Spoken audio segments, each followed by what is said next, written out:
couldn't do enough to score runs. But at the end of the day, man, tough pitcher. Drove his pitches up. I liked what we were doing early, but unfortunately still came up short.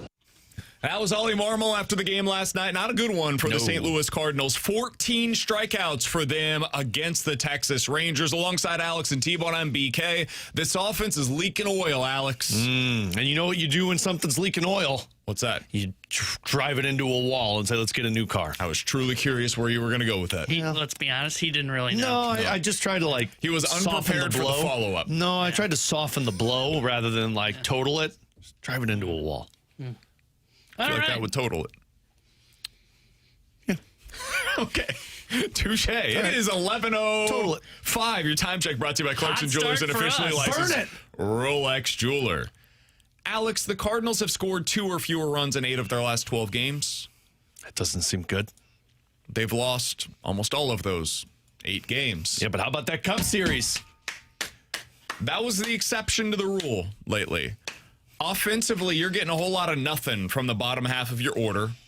We'll get to the Nolan Gorman of it all momentarily, I promise. Yippee. Is there a fix to this? Because Walker's going through a bit of a dry spell lately. The bottom half of your order has been really, really bad lately, and really for most of the season. Are there internal fixes, or is this just something where, hey, man, they did what they could over the weekend by bringing up a couple of players, and now you just have to live with the guys that you've got? How are you viewing the offensive struggles lately? I mean, are there internal fixes? There's chances, but that's all they really are, is they're opportunities. You have no definitive answers to fix this. I think one is Lars Nootbaar. When he comes back, it can lengthen the lineup a little bit for you. I don't know how much, and frankly, I don't know what to expect with Lars Nootbaar when he returns. My guess, it's going to be a slow play when he gets back into things for the Cardinals. The next option is what we will talk about in a little bit, is Blaze Jordan. And then you got Josh Baez. And frankly, I don't like the Josh Baez idea because I just don't know if he's the answer to come in, especially at the time when your offense is spiraling downward, and say, oh, hey, our 23-year-old top prospect, come in and please fix our Cardinals' problems. Maybe that's unfair to do for Blaze Jordan. So in retrospect, no, there's no fixes. The fixes are the lineup in hand. What you need is Wynn to get going, which was nice to see him hit the home run yesterday. You need Nolan Gorman not to strike out at every at-bat. And you need other players, whether it's Fermin or Torres, to come through in big moments. Yeah, are there internal answers? My answer would be maybe. I wouldn't mind trying Blaze Jordan. I don't know that there's much more left for him to prove at the AAA level. The Baez one for me would be okay, what do you guys think? Is he ready as a bat would be my question for the Cardinals. If the answer to that question is yes, and they say, well, the defense is still lacking, I would say, okay, I might consider it, just because you are leaking oil with this offense. And as we've seen, and I'm sure they didn't appreciate it at the time, the coaching staff can work with a defensive project. Look at how they were able to fix Jordan Walker defensively over a 3-year period. So if you deem that he is ready to go, I would be ready to start making more moves, right? I think this is a time where you can make them. They've clearly kind of decided that they're willing to go kind of half foot in, half foot out on, hey, we are going to try and compete with this team while we've got it, while also going to try and balance the rebuild of it all. But otherwise, if they decide, you know what, we're not going to do that with Baez, the only answer I see is Jordan, and I don't know that he significantly improves the bottom of that order. But I'd try it. And I would too, and then Nootbaar will be a guy that hopefully he's able to get back to who he was prior to these injuries really taking a hold of him. I think what we're witnessing right now is the reality of what this offense looks like without Jordan Walker playing like an MVP. Mm-hmm. I think that's what we're feeling. You know, it looks like a lineup that's got a lot of guys instead of a dude. And in the beginning portion of the season, really for 2 months, Jordan Walker was playing like one of the best players in all of Major League Baseball. And over the last 2 weeks, he's been playing like a guy. He is batting .220 in this stretch, getting on base 27% of the time, and not slugging for a whole lot of power. And in the last week, it's been really bad for him, including a lot of strikeouts, a lot of chase, a lot of ground balls. It's looked like the Jordan Walker of old, not the Jordan Walker that we've seen for this season. That is not me suggesting that this is the new Jordan Walker and that he's reverting back to his old habits or anything of the sort. This would be an improvement upon what Jordan Walker used to be. Even lately, he's like 10% below league average offensively. which is a fine player. And honestly, if that's what he was for the entire year this year, I would have signed up for it in a heartbeat, because that is a marked improvement upon a guy that was unplayable for the last couple of seasons, offensively and defensively. And right now, he's solid defensively, if not good. And offensively, he's fine. He is almost league average hitter, which is what I kind of expected J.J. Weatherholtz to be this season. By the way, J.J. Weatherholt's basically been the same as Jordan Walker over the last couple of weeks. So when you have that, and those are the guys that were carrying the offense, and you don't have anybody else that has stepped up to where those guys used to be, and you still have a bottom half of the order that is what it was previously, you're feeling it. And now you only have two guys that are really performing offensively to any meaningful level, and that's Herrera, who's been very good lately still, and Alec Burleson, who's just been okay. That's not good enough. So they need these guys to get back to what they once were. Otherwise, I think this is what the offense is without a couple of guys outperforming what the expectations were coming into the season. And that's why the answer... That's your answer, is those guys have to be the dudes. And that's why the answer is to play through it. That's what you got to do in this circumstance. Like, it's just not fair. As much as I think they should give Blaze Jordan a chance, now's not the time to do it, because it's not fair to put he or Josh Baez in a position, and frankly, it's not fair to do it to Jimmy Crooks either. Here would be my question. Are you really putting them in that spot where it is you have to save the lineup? Because I think it is more of the conversation BK's having, where it is more of the pressure's on the top four, and I would add the top five when Nootbaar comes back. There's less pressure on Blaze Jordan, Joshua Baez. We can put Jimmy Crooks in this. Does anybody feel like Crooks is under pressure to perform at the plate offensively? No. I don't. Maybe not from our perspective, but from their perspective, when you're called up when a team is floundering, that's when you think it's like, oh, well, they need me to come through in these big moments. Yeah, I don't know that. And if I'm a 23-year-old kid who's crushing it in AAA and I haven't gotten my chance at the majors, I'm going to look at it as I need to perform. I think my first thought would be, ooh, big league paycheck. No more bus rides. Not, boy, pressure's really on me. Now, the pressure is internal if I've got to try and stick here, but I don't think it is, I've got to really put the Cardinals on my back and carry us to October. Like, I don't think that's crossed Jimmy Crooks' mind. I don't think that would cross Blaze Jordan's mind. I don't think that would cross Joshua Baez's mind. I don't know either way, but I know for me, the way that I'm viewing it, they need Herrera, Burleson, Weatherholt, and Walker to keep hitting. Two of those guys, Herrera and Burleson, have been hitting lately. Weatherholt, not so much. It's hitting for average, but basically zero power lately. And Walker, same thing. He's just been okay, not hitting enough to be able to be the guy that carries this offense. Somebody on the text line, by the way, 314-399-9646. That's the Air Comfort Service text line to get involved in the show. Well Endowed says, Walker has no protection behind him. We owe it to him to put something behind him. I think they will with Lars Nootbaar. I think that's what's coming. That's the next guy that is on the horizon. We're probably 3 days away from him making his 2026 debut. And I know people are low on Lars Nootbaar. T-Bone, you've made this point, and it's a good one. Going from what they have had there to what Nootbaar has just been for his entire career, expecting nothing different. That is a huge upgrade for the Cardinals, given what they've had in their 5 to 9 in the order for most of this season. So that would be a net positive. Is it enough? I don't know. We'll find out. But I don't think Walker's not hitting now because of a lack of protection. He hasn't had protection all season long, and it didn't matter. Yeah. Now he's just expanding his zone, and that is allowing pitchers to pitch him differently than what they were able to do earlier in the season. So I don't think that's about the lack of protection. I think that's about Walker getting back to what he once was, and he'll find it again. I think he'll be fine. He had a stretch like this earlier in the year, right? 2 weeks, and he's even talked about it publicly, where it was, hey, yeah, I started to get back into old habits. Brent Brown and I went into the cage. We looked at the old film, and then he got right back to it, and we went, okay, fine. Jordan Walker's fine, right? He had a weird 2-week slump, was able to get himself right, and I expect the same thing. I don't think he's suddenly going to fall off of a table this year. I think he's figured out what it takes to be a big leaguer. He's going through another one of these struggles. Every player goes through them. It's a matter of how quickly can you get out of it, and now it's on him and the coaching staff to do that. So here's the question. I want to get your thoughts on it before we get to the Nolan Gorman conversation momentarily. The Cardinals are in a really rough stretch right now. I mentioned the offensive struggles. It's not just offensively, though. Overall, they were 28-19 on May 19th. They are 31-27 today. They've gone 3-8 in their last 11 games, a lot of that coming against the Central Division, and then, of course, last night against the Texas Rangers. We have talked about this before, where they get swept against the Seattle Mariners, and that's coming off of 2 out of 3 losses against the Miami Marlins. We had that stretch where they played really poorly against Boston and then in that first game against Cleveland.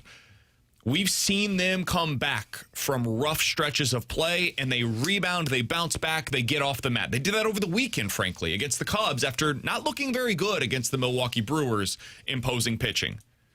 Are you having any intrusive thoughts right now that they aren't going to have that this time? Or are you still maintaining your confidence that the Cardinals are going to be all right?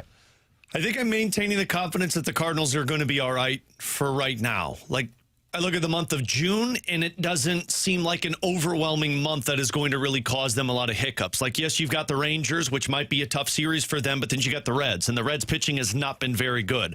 And then you got the Mets, and then the Twins, and then the Padres, and then the Royals, Diamondbacks, Marlins. Like, I think by the time you hit that Diamondbacks-Marlins series, that's when I start to get concerned that things are going to really fall off, because the month of July is going to be a gauntlet. You go Braves, Cubs, Brewers, Braves going into the All-Star break. That's from the Diamondbacks at the end of June until the All-Star break. That's where I'd be worried you go into a down spiral of losing series after series after series. So hopefully if this is their dry spell, they can dig themselves out of it in a part of the month that seems like it's doable. They're not entering my mind yet, but by the end of June, I think I'm going to start worrying that this team falls out of it. T-Bone, this time last year, the Cardinals were in a series against the Texas Rangers. They were 33-25 at that point. Right now, this version of the Cardinals is 31-27. So there's 2 games back of where they were at this exact same point a year ago. What then happened is the Cardinals lost 10 of their next 14 games, and in mid-June, they woke up and they were 3 games above 500 instead of being where they were 8 games above 500. Are you confident they can avoid that same fate at this point in the season in 2026? I feel like they can. And the reason that I think that they can is, one, I think they've got the bullpen to help them out with the rotation, which helps them significantly. As we've seen, the bullpen's been lights out here of late. 2, I think the schedule, to Alex's point, it does feel a little bit softer this time around in June, to where I think there's really 2 series that I look at and go, these are going to be tough. That would be Arizona and San Diego, but you've got them at home, which helps out. And then the third piece for me, and I know nobody likes it when I say it, they've got reinforcements coming, right? Nootbaar is going to be activated, hopefully, by that Red series. So once he gets activated, now you're talking about a lineup that gets to lengthen out at least a spot in the batting order. So you can say now it's 1 through 5. Hopefully that's going to be pretty good. We'll see if they bring up any more reinforcements from the minor leagues at some point this month, whether it be Baez or Blaze Jordan. I wouldn't rule those out. And add on top of that, if you're adding Lars Nootbaar into this lineup, it means you're potentially cutting dead weight from somewhere else on the roster / in the lineup. Whether that means Victor Scott's now pulled out of the lineup and they say, you know what, we're going to try Torres in center field, and maybe that gives them a boost. I feel confident that they're not going to fall out of this. I think they're in a better spot this time around than they were last year. Is it weird that I'm skeptical with Lars Nootbaar right now? Like, I just feel like we should caution people on Lars Nootbaar is going to help solve some of the offensive woes. This guy has not played since last year. Like, he's going through his spring training right now. This is going to be a slow buildup for Lars Nootbaar, to where it's not going to be he comes back and instantly looks like the guy that can help. I think it's fair to be skeptical. Like, that's totally understandable. I also think it's fair to say he's probably going to be an upgrade from what you've had, because the spot in the order that he's likely to maintain is whatever the hell they've had in left field. And that has not exactly been lighting the world on fire. And then you look at what they've had from their 5 spot in the order, and it's mostly been Nolan Gorman. And this gets us to our next conversation. Alongside Alex and T-Bone, I'm BK. It's BK and Ferrario here on 101 ESPN.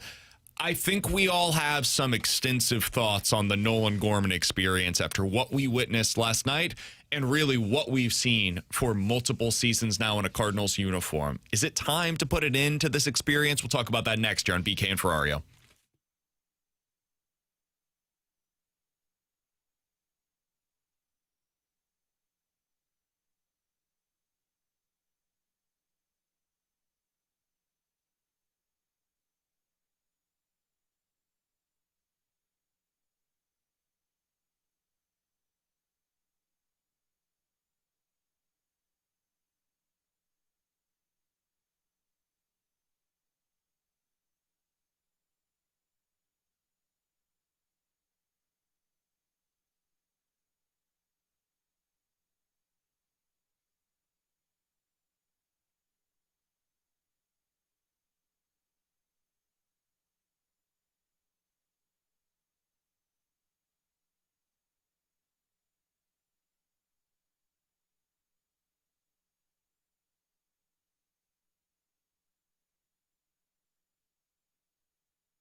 Little tapper hit to the left side. Gorman charges, gloves, bobbles, throws to first, wide, and it skips off the camera well, and into second is Duran. Gorman tried to make the throw on the run, didn't appear to get a clean handle, and threw wide, and that's going to be a single and an error. That's what it sounded like last night on Cardinals TV. Wasn't that long ago that Nolan Gorman was grading out as one of the best third basemen defensively in all of Major League Baseball. That is certainly starting to slide. Alongside Alex and T-Bone, I'm BK, and it's not just the defense, Alex. It's also the offense. He has not been productive this season. On the year, he is now batting .207, and his OPS is right around 600. That's not good enough if you're also going to have those kinds of defensive lapses. That was not a routine play, but when you're hitting the way that Nolan Gorman is, you kind of have to make that play last night. It didn't ultimately cost them necessarily, but it's the kind of play that forces more pitches, and it puts your team into a bad spot. This is no longer a small sample size. Alex, I looked this up earlier today. Since the start of the 2024 season, there are 66 left-handed hitters with at least 1,000 plate appearances, 66 of them. Among them, Nolan Gorman ranks dead last in strikeout rate at 35%, dead last in batting average at .205, 60th in slugging percentage, which is supposed to be what he's in the lineup for, 65th in OPS plus, and 65th in wins above replacement at 0.1 over a 3-year stretch. That is a cumulative statistic. You can continue to rack that up over time. A typical good player is worth 2 to 3 wins per year. Nolan Gorman has been worth 0.1 win over the last 3 years combined. Alex, I have been somebody that has held out hope for Nolan Gorman.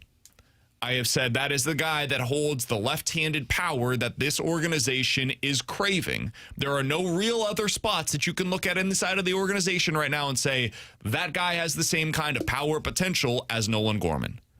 But at a certain point, you have to say to yourself, we're doing this, we've been doing this, and it's not working.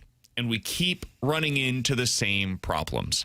The coaching staff, I understand, should not be saying that. They have to continue to remain steadfast that we can find something that unlocks this player. That is their job, and they should believe that. I heard Skip Schumacher on earlier today with TMA. It was a great interview, and Doug asked him, hey, what's the ceiling look like for your team this year? How good can the Texas Rangers be?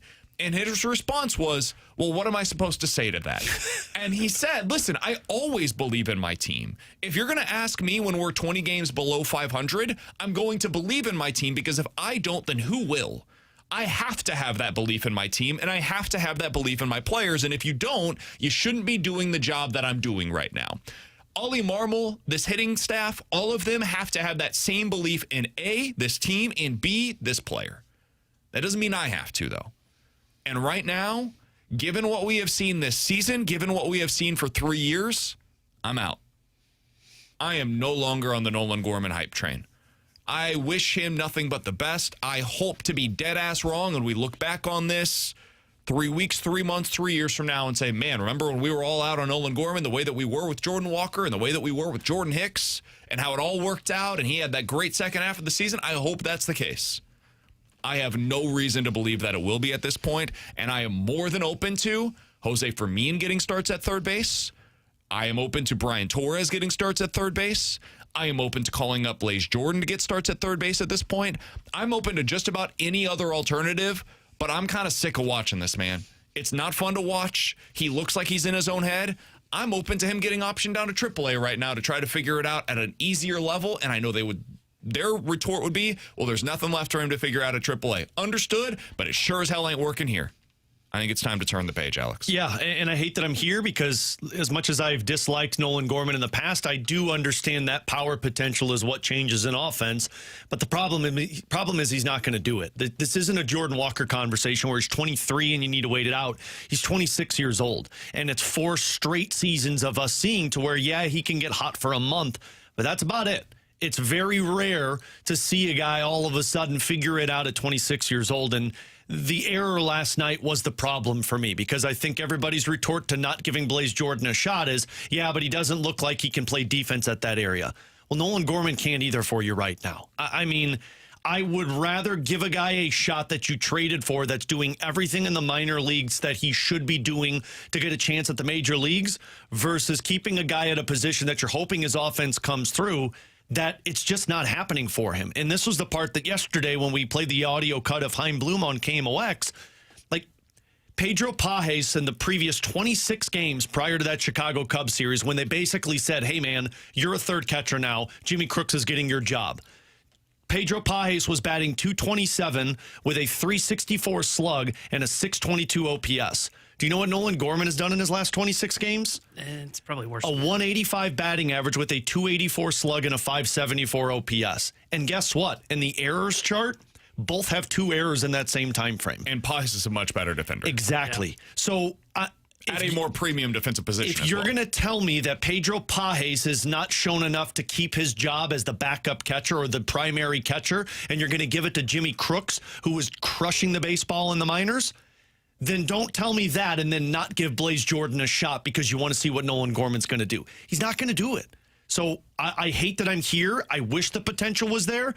But I said at the beginning of the season, and I don't want to be hypocritical, that if you send a guy to AAA, whether it's Gorman or Jordan Walker or Mason Wynn or any of these guys, then you need to just wash your hands of it and say, okay, it's not going to happen anymore. And I think that needs to happen for Nolan Gorman. And I don't think he has to go to AAA. You can just hey, man, sit on the bench for a little while and work with this hitting staff. They very clearly believe their best coaches are now here at the major league level, and they should. That's the way you should operate as an organization, in my opinion, is to have your best guys at the highest level possible.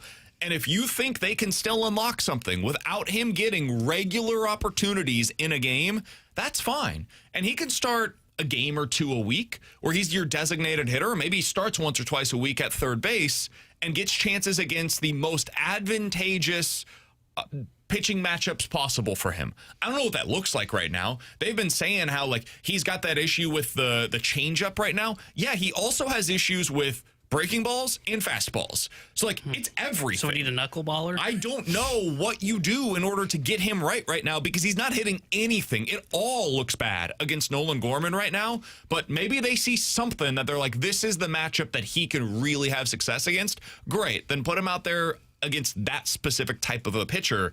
But for right now, it's not working.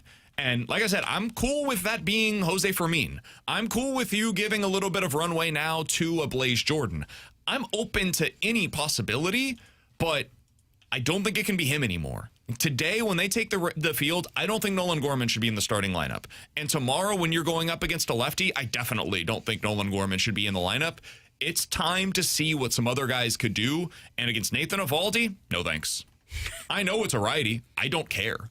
You need to see somebody else get that opportunity today, in my opinion. But that's where I stand on this. T-Bone, I know you have been looking into this as well. And if Gorman's going to be in the lineup, it damn well better be for his power. It hasn't been there? Yeah, it's not been there for him, and it's not really been there for the last 3 years, as we know, right? And when we think back to Nolan Gorman experience, we think of the 2023 season, right? He ends up finishing 16% above league average for the St. Louis Cardinals. Now, he did have a lot of those hot streaks, right, where he'd get really hot for a month, carry the offense, but then he'd go cold. But this is why when I talk about a Nolan Gorman hot streak, I don't care that he's hitting 280 like he did earlier in the year when he had a little hot stretch. He didn't hit for any power because this is the slugging percentage for Gorman by month in 2023. 522, 590, weird month of June where he was 229, 600 in July, weird month of August at 319, 528 September, October. You can live with that as an offense, yes, right? Because when he's doing that, he's doing significant damage to where that's multiple months in that season where he had 5+ home runs in a month. So that I'm okay if he's going to have an awful June, if that would mean July was going to be really good in his power. Same case here, right? If he was awful in May and he was going to have this great June, then I'm here for it. But guys, over the last 3 seasons, there have been 11 full months that he has had at least 10 games, which he's appeared in. He has only slugged above 400 3 times over the 3 years. And he's only done it once out of 7 months in the last 2 seasons. My God. And that was last June when was the last time that he had a slugging percentage above 400. What about above 10 500? Games.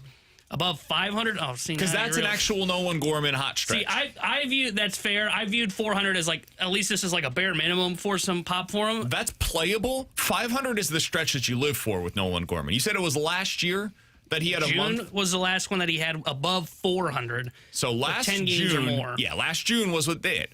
He hit 255, got on base 34% of the time, and slugged 525. That's the kind of month that you live for with Nolan Gorman. These other ones were like in July, he hit 215, slugging percentage of 429. That doesn't play. And that was only That's not 9 good enough. games. That's why I didn't count that one because I think he got hurt in that stretch. Yeah, and that's not good enough. That's not a Nolan Gorman hot stretch. That June, though, that's what you live for. It's 6 home runs, 16 RBIs, and 21 games started for him, 870 OPS.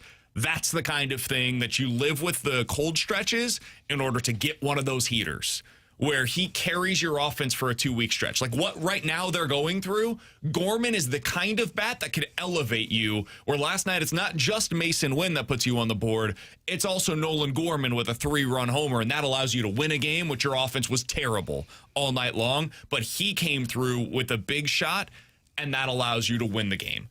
You're not getting that out of him right now. In fact, it's quite the opposite. He's coming up in these big spots, and it's good morning, good afternoon, good night. Like, he's done. Yeah. It's 3 swings, and he's out. He's a black hole. Like what we've complained about with Pedro Pajes and Victor Scott, he's a black hole for you in the lineup. And I hate saying it because the power, you always hope it can come through. But I don't know how long you live in denial with something like this, acting as if it's all of a sudden going to happen when you have other options that you can play at that position. Yeah, and it's not like the slug has gotten any, like there were no signs of it last year either, right? I mean, you look at the slugging percentage over the last 4 years. The great year that he had, 478, 400, 370, down to 326. Typically when a guy's slug drops below 400, now this is typically the case of older guys, it's just gone. I can't really explain it for a 26-year-old, but right now it just looks like it's gone. I do wonder if there's something to the back issues that he had. Makes sense. That would explain so the lack of power. often you can explain away a guy that was really good that is just not there anymore with injuries. Like Dylan Carlson, I am absolutely convinced it was injuries that wrecked his career. I think there were some other issues where I never saw necessarily the ceiling that some others did, but I think he was bound to be a good major leaguer. And at worst, a guy that can absolutely crush left-handed pitchers and basically be right field version of Tommy Edman. I think he could have been that for somebody. But because of the injuries, I think it sapped all of his athleticism, and he wasn't the same player anymore. And I think there's some of that with Nolan Gorman. When you go back and look into some of his sprint speed numbers, dude, he's one of the slowest players in Major League Baseball right now. And previously, he was passable. He was like a middle-of-the-pack kind of sprint speed guy, especially when you go back to like 22, 23. He's really slow now. Like legitimately one of the bottom 10 percentile in sprint speed this season. That is a clear decline in athleticism, which would indicate, hey, something has changed here tangibly in the way that his body is working. That's a big deal. And I think you're seeing some of the results of that at the plate right now. And I'm not sure there's a way for the Cardinals to unlock him anymore. I hoped that there would be. I was betting on it. I was believing in it. I'm out. You can go ahead and write me off as a Nolan Gorman supporter at this point. Coming up next, NFL Quick Hitters here on 101 ESPN.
Tanner Henderickson here. The Sports Center update brought to you by Saliga Heating and Cooling. Cardinals fell to the Rangers last night 2-1. Game 2 of their 3-game set will be tonight. 6:45 will be first pitch. Nathan Eovaldi will be on the mound for Texas. Dustin May will get the start for St. Louis. And tonight here on 101 ESPN, Game 1 of the Stanley Cup Finals for you as the Hurricanes take on the Golden Knights. We'll have pregame coverage starting at 6:30 with puck drop at 7. The Sports Center update was brought to you by Saliga Heating and Cooling, a Daikin heating and air conditioning dealer.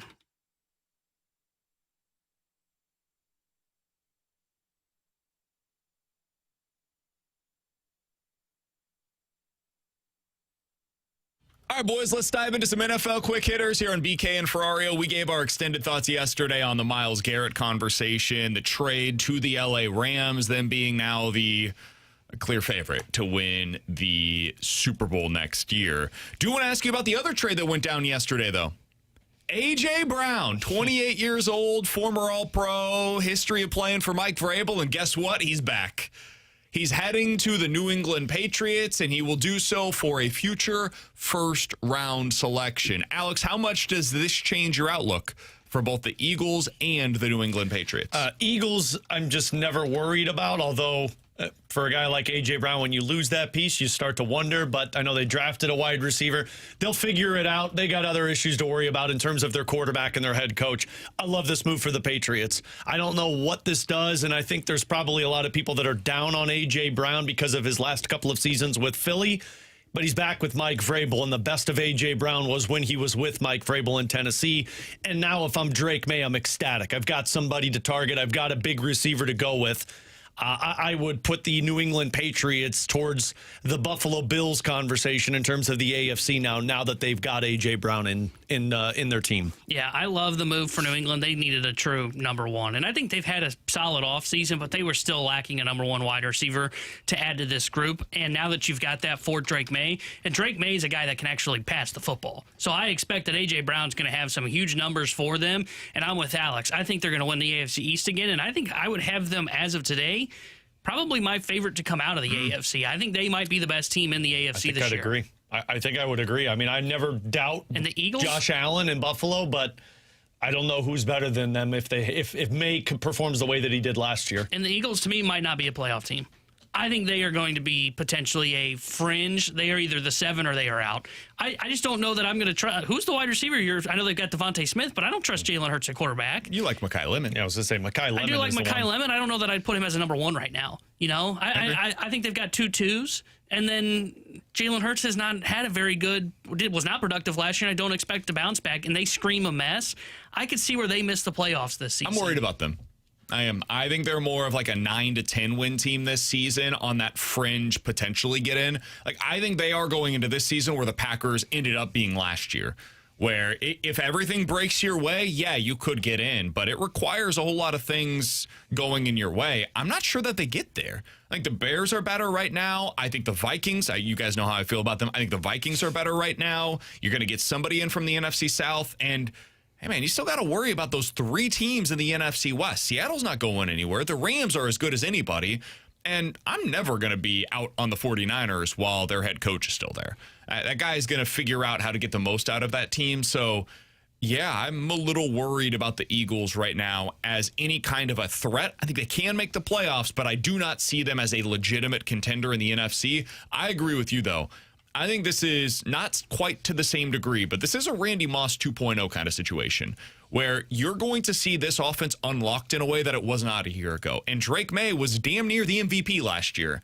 And now you've added in Romeo Doubs and A.J. Brown to a wide receiver core that was the biggest issue on their offense last season. They have significantly upgraded that group. And then you go to the defensive side of the ball. Almost their entire draft was on that defense. And they added Draymond Jones in the offseason.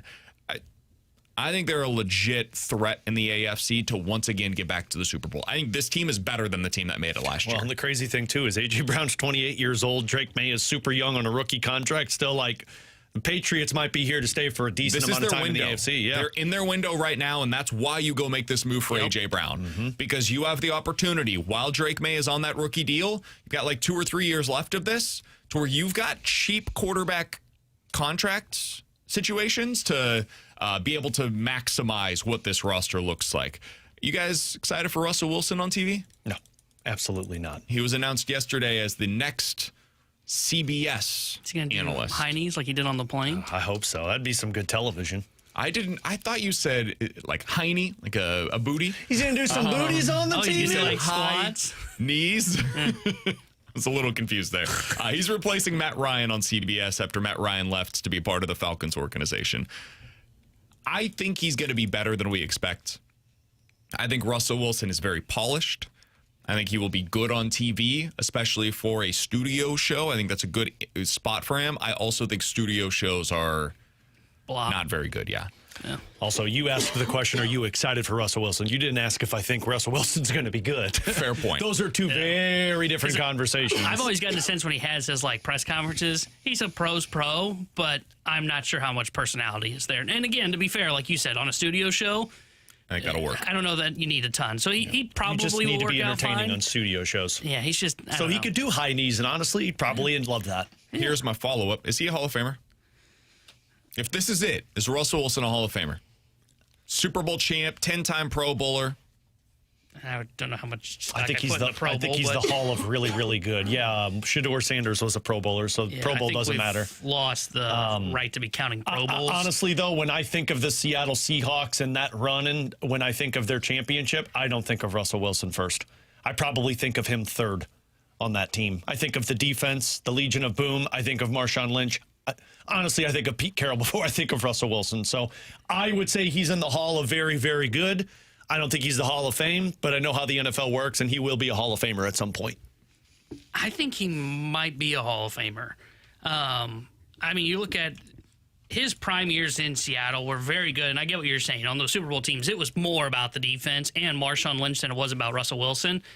I think they needed Russell Wilson to win those Super Bowls, though. And I know that he threw a pick in one of them on the goal line. Pete, let's Pete. run the damn ball. Yeah, that was on Pete. I think he is. I mean, you look at his stats. He's a guy that was in the offensive rookie of the year conversation, player of the year conversation a couple of times. Now, he never won the offensive player of the year, but he finished top 5. If you count the Pro Bowls, he was in a bunch of those. Seeing his numbers, I think he's probably going to get in. I know the end of the career wasn't pretty, but it's not pretty for a lot of guys at the end of the career as quarterbacks. Do you guys believe that Eli Manning will get in? Yeah. I think eventually he's going to get in. If he's going to get in, then I believe Russell Wilson should get in. Yep. I think he was every bit as good or better than Eli Manning in his career. So I think those two guys are kind of attached at the hip. Whatever the decision is on Eli Manning, I think the same thing should be true for Russell Wilson. If they decide, hey, we are not putting Eli Manning in, he is not good enough in this era where numbers are going up for everybody to get into the Hall of Fame, then okay, I'm cool with Russell Wilson not getting in. But if you put in Eli Manning and you don't put in Russ, I think that's holding them to very different standards, in part because of Eli Manning's last name. And because he went to and won 2 Super Bowls. And by the way, the defense was also the biggest reason why they won their Super Bowls. So if we're going to do that with Eli, we can do it with Russell Wilson as well. I'm very curious to see how they handle this era of quarterbacks, especially guys like Phillip Rivers, Matt Ryan, Russ, Eli, and now you've got the next era of quarterbacks as well with Patrick Mahomes, Lamar, Josh Allen. How many of these guys are going to get in? You can't have everybody get in. Eventually, you've got to put some kind of a standard in, but yeah, to me, it's Eli and Russ or neither Eli nor Russ. We should start another hall in the Hall of Fame of just like the Hall of probably shouldn't be in it, but they are. And just put those guys in it. Coming up next, he's a questions and quarterback. answers here on 101 ESPN.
Alongside Alex and T-Bone, I'm BK. 314-399-9646. That is the Air Comfort Service text line to get involved in the show. I'm just going to go ahead and say this on the air.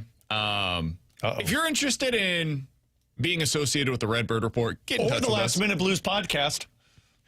Get in touch with us. Don't just call about that. We all love blues hockey. If you're a brewery in town, you know how much me and T-Bone love beer. Reach out. Happy to put you in touch with the proper people. Proper channels. Cactus Lime, call me. I'll be the exclusive We've gone down guy. the path with a few different people. Haven't been able to quite reach that finish line, but we're hoping to do so, ladies and gentlemen. So if you are interested in being associated with the Redbird Report or the Last Minute Blues podcast, you want to get yourself some advertising on local podcasting opportunities. Hell, it doesn't need to be podcasting either. Just call BK and Ferrario. Yeah, would love to bring it to. We love are to happy talk about your company. to help you out.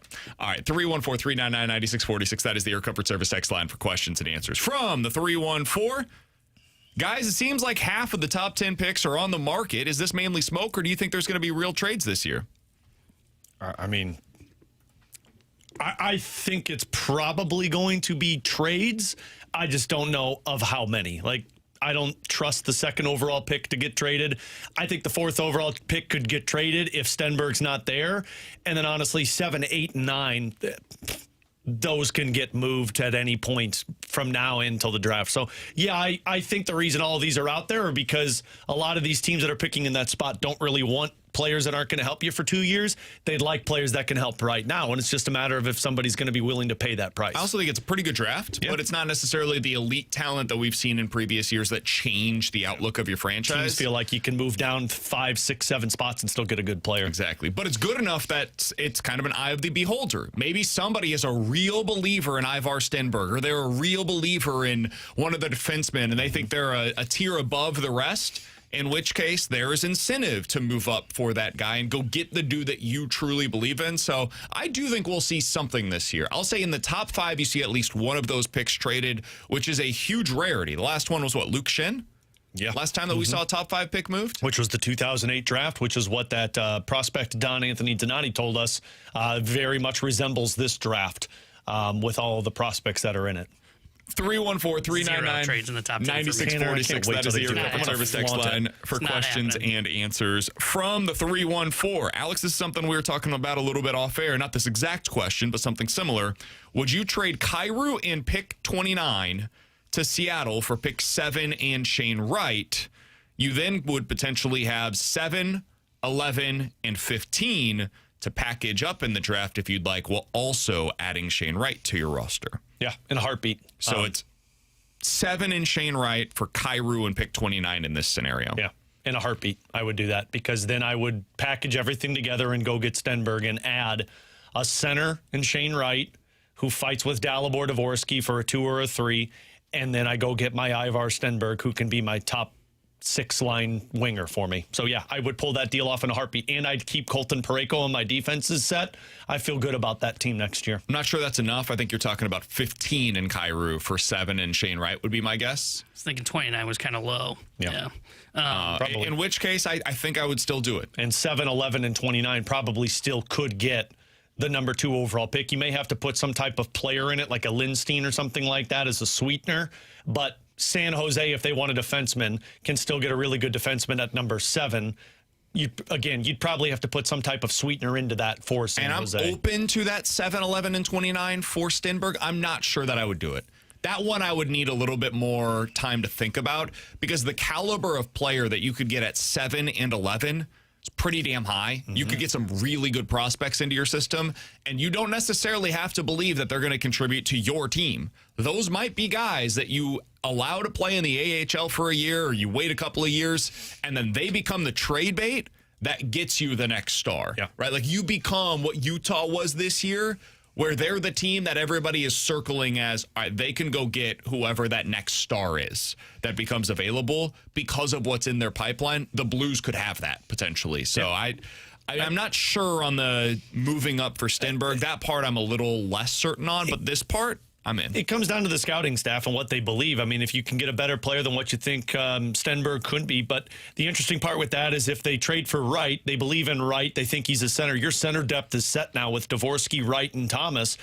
What you would need is a goal scorer or help on the defensive side. And frankly, I think they're probably comfortable on the defensive side. So I'd go after the best goal scorer in the draft, which would be Ivar Stenberg. From Starvin Marvin, do you guys really think that the Canucks would draft their coach's son? Hell yeah.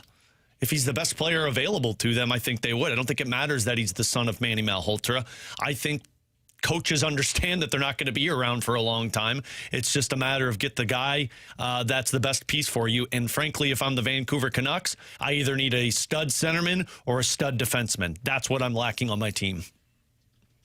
314-399-9646 is the Air Comfort Service text line to get involved in the show. T-Bone, we good? Don't you worry over there. Okay. No, so we're not. No, YouTube's still up. I'm working on something else. Oh, okay. Alongside Alex and T-Bone, I'm BK. Coming up in about 15 minutes, what's the plan with Hunter Dobbins? That's one of the questions that we want to ask of Derrick Goold. He joins us next here on 101 ESPN.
We continue our Cardinals conversation here on BK and Ferrario with our friend, the Cardinals beat writer for the St. Louis Post-Dispatch. He's Derrick Goold joining us via the Kiley and Thompson hotline. Derrick, appreciate the time, man. How you doing today?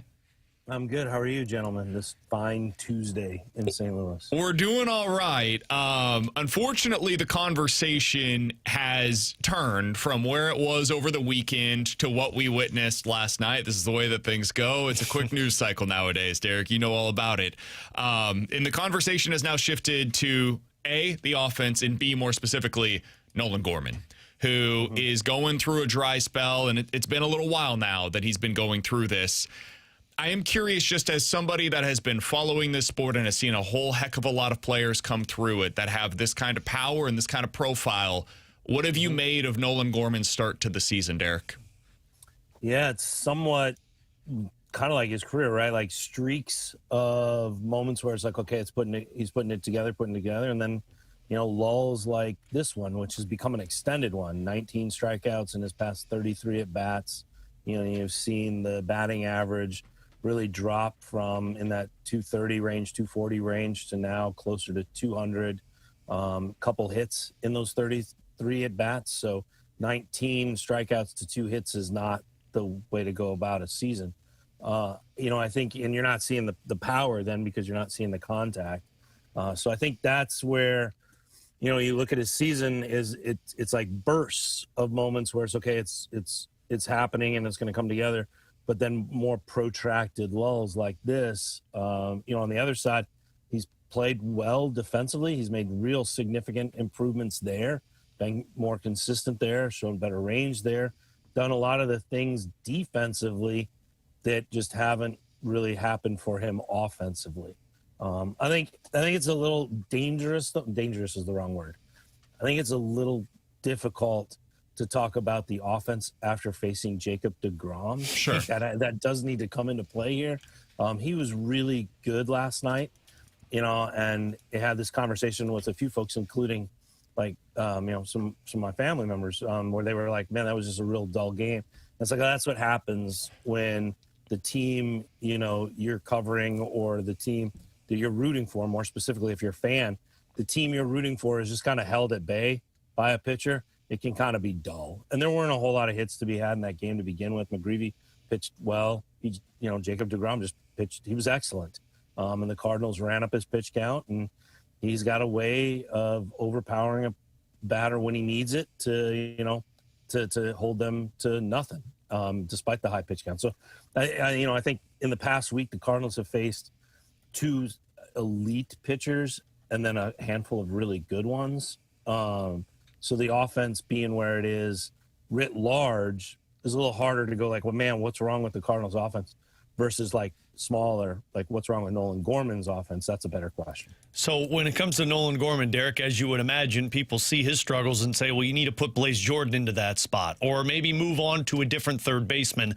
Does it make sense for the Cardinals to look at Nolan Gorman and kind of treat it the same way they treated Pedro Pages this past week?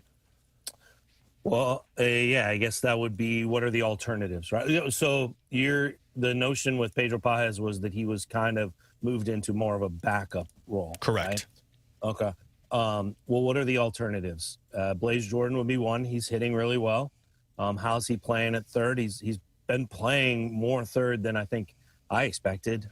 Maybe most folks expected there at AAA. How's he doing there? I'd have to ask. I'm in the process of getting more information as you guys asked me this about like what's his defense like there. How's that going?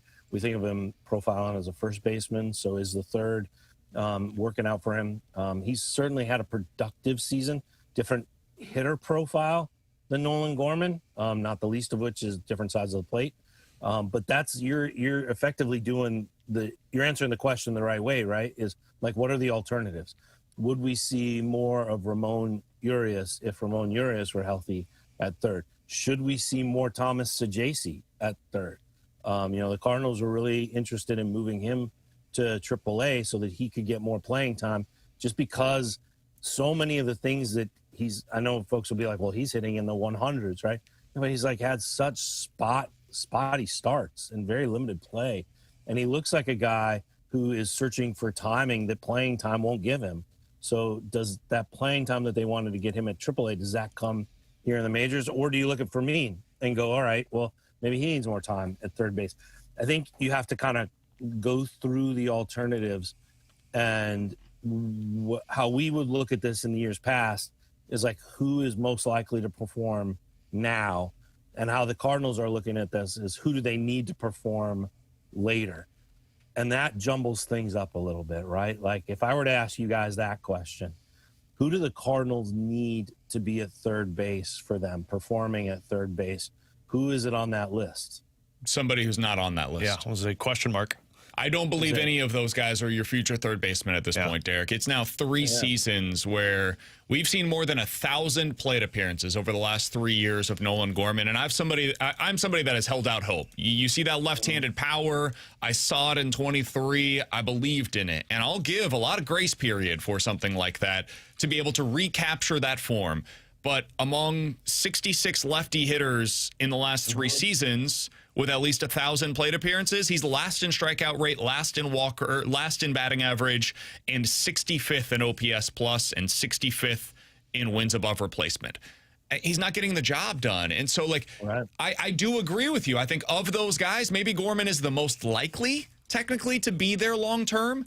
But at this point, I'm open to the idea that, hey, maybe Fermin is more likely to be on the roster in a couple of seasons. Maybe he's not your starting third baseman, but maybe he can carve out some kind of a role, or maybe Sajaci can carve out some kind of a role, or maybe it is Blaze Jordan who can carve out a role for himself on this roster. And at this point, I'm not so sure that Nolan Gorman can. So I'm open to the idea that it's time to flip the page to one of those other players for these opportunities that exist right now. I think I find your answer fascinating. Like, that's almost like what you want to look at. Okay, is who of this group, and you guys gave the answer that it's nobody, but who of this group, if pressed to be the third baseman in 2028, do you think has the biggest upside? Nolan Gorman has the most experience, and probably Thomas Sajaci of that group has the least, right? But would you entertain the notion of it being Thomas Sajaci? Sure. Or would you go, man, it probably needs to be J.J. Weatherholt is the third baseman at that point in time, and they're shopping for a second baseman? It's just a really interesting spot that they're in, because when you go around the diamond, you can think of the future at every position and go, okay, yeah, there's either somebody who is rising toward it, right, or has it now, or there's at least multiple options. And third is this, like, fascinating position where you go, man, they had Nolan Arenado there once, and now they have what? Like, how does this work? Do you think, Derek, that the Cardinals look at it that way too, to where they see that and say, like, look, this is the spot we have to find a way to upgrade between now and next offseason? Not so much that the guy has to be there for next year, but we need to find an internal replacement for that position. You know, I don't necessarily, because, again, they're kind of looking at through it as like building towards something, not searching immediately. And this is like kind of the big leap that I've tried to make with my questions this year, is because, and you can see it like with, I think we've discussed it a little bit, like there was a time earlier this season where they were looking for lefty relief and they had Bryson Motts in the minors. And it's like, that dude would be here if this was a team, bygone era Cardinals, right? Because they would have been more urgent. They would have tried that guy. They would have said, he has this way of combating left-handed batters. Let's get that here and see what happens. But this team is more about like, well, let's see what Bryson Motts could be a few years from now. So they give him that time. And I think they view third base that same way. You know, last September, if you'd asked them, like, if you're able to move Nolan Arenado, what does that do for third base? And some of them would have said that, well, that gives us a spot to put J.J. Weatherholt, right?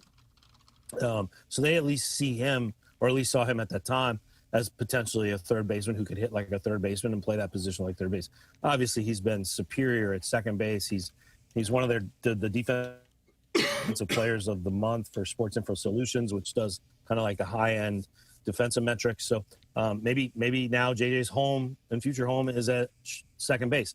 I don't see them going, all right, this is an area, and I want to be very clear here. This is not like, all of a sudden going to be like a draft need. MLB is not NFL. That's not what's going to happen here. They're going to look at it more long term, like, okay, what are going to be the array of options at that position? And it could come from outside the organization. I think when you look at the trend with the Cardinals and you go, okay, when they put this core together, where would they add for additional like oomph? Usually the answer is outfield, but maybe it's back to third base at this point. We're talking to Derrick Goold here on 101 ESPN. You mentioned the Bryson Mott's conversation from earlier this season, a lefty that could help you out of the bullpen. Now they have a righty that's helping them out of the bullpen in a similar kind of spot with Hunter Dobbins. We had the conversation yesterday about what do? Do you leave him on the roster? Do you make the call to somebody else? If you do, the options are quite limited right now, given the situation that they're in with the 40-man. And I guess it's basically just like Chris Roycroft, who could have come up and helped them yesterday. What do you make of the plan with Hunter Dobbins? And it seems like maybe like a piggyback kind of situation. What do you make of all of this, Derrick? Yeah, I think it's going to evolve. I think they have an idea in mind for the next couple weeks as they go through this stretch into Flag Day and then out of it. And, we're going to see, we could see a variety of things with him. I don't rule out a start for him somewhere in there to buy the other starters another day. Don't rule out a spot start where he takes the entire spot of somebody and then that buys that starter another chance to either throw bullpen work on something or be available in a piggyback. They have an idea in mind that they haven't fully detailed yet. Part of that is because they need to see how the games play out. They had real fortune with that game playing out exactly as they wanted it to for Dobbins the other night, where it was, Liberatore goes this far through Pete Crow Armstrong, and then whether win or lose, behind or ahead, Dobbins got the rest. That just played out well for them, and that's happened. Some of that is by design, some of that is just the baseball gods smiling upon them. But the role that Dobbins is in is one where they're not going to let him gather dust. And we've seen that in the past where a young starter or a reliever will come up and, I think I've referred to it in, almost a decade ago now. No, well, more than a decade ago now, as the starter under glass, the pitcher that they don't want to, the reliever under glass, however you want to do it, pitcher under glass, the one that they don't want to use until there's an emergency. And then they never want to surrender to the fact that there's an emergency. So by definition, they don't get to use that pitcher and just sits there as an unused 13th member of the roster. That's not the case here at all. There's a clear plan, or not there's a developing plan and a priority to get Dobbins these innings. They like him a lot. They see him as potentially part of their rotation. They see him as a real kind of growing, rising talent as a starter who's got some swashbuckle in his game and some attitude. And they like what they see from him, and they want to see more of it at this level. Is this a scenario where you think he could go on a career path similar to a Kyle Leahy or a Matthew Liberatore, where they're doing this again, Derrick? What's old is new again, and they're developing a starter from the bullpen for most of this season? So the way that and this is me asking the question, is this closer to what like Leahy did or closer to what McGreevy did last year? And the answer I got that this is more like what McGreevy did. It's just because there aren't the double headers to shuttle him around, and there's a different schedule, obviously. You're not seeing the same exact path as McGreevy, but, the Dobbins is more of that McGreevy modified than, say, this notion of what like Leahy or Liberatore. Derrick Goold joining us for another couple of minutes here on 101 ESPN. All right, Derrick, the next big topic of conversation is Lars Nootbaar's return. This is where we're going to get to Colorado, man. Had a great trip to Colorado. It was fantastic. And if we had less to talk about with this team, we'd be doing a lot of that today, Derrick. Newt's close. He's on his way back. It sounds like this weekend is probably the time where that's going to happen for him. What can Probably. No, it's this weekend. What can you tell us about what you've learned from talking with people around the organization on how this rehab has gone for him and where realistic expectations should be set by Cardinals fan upon his return? Ooh, that's an interesting way. Wait, give me a spectrum of expectations. What are we talking about here? So, do you want to? Is it between he's on the bench and then the other side is he wins the MVP award?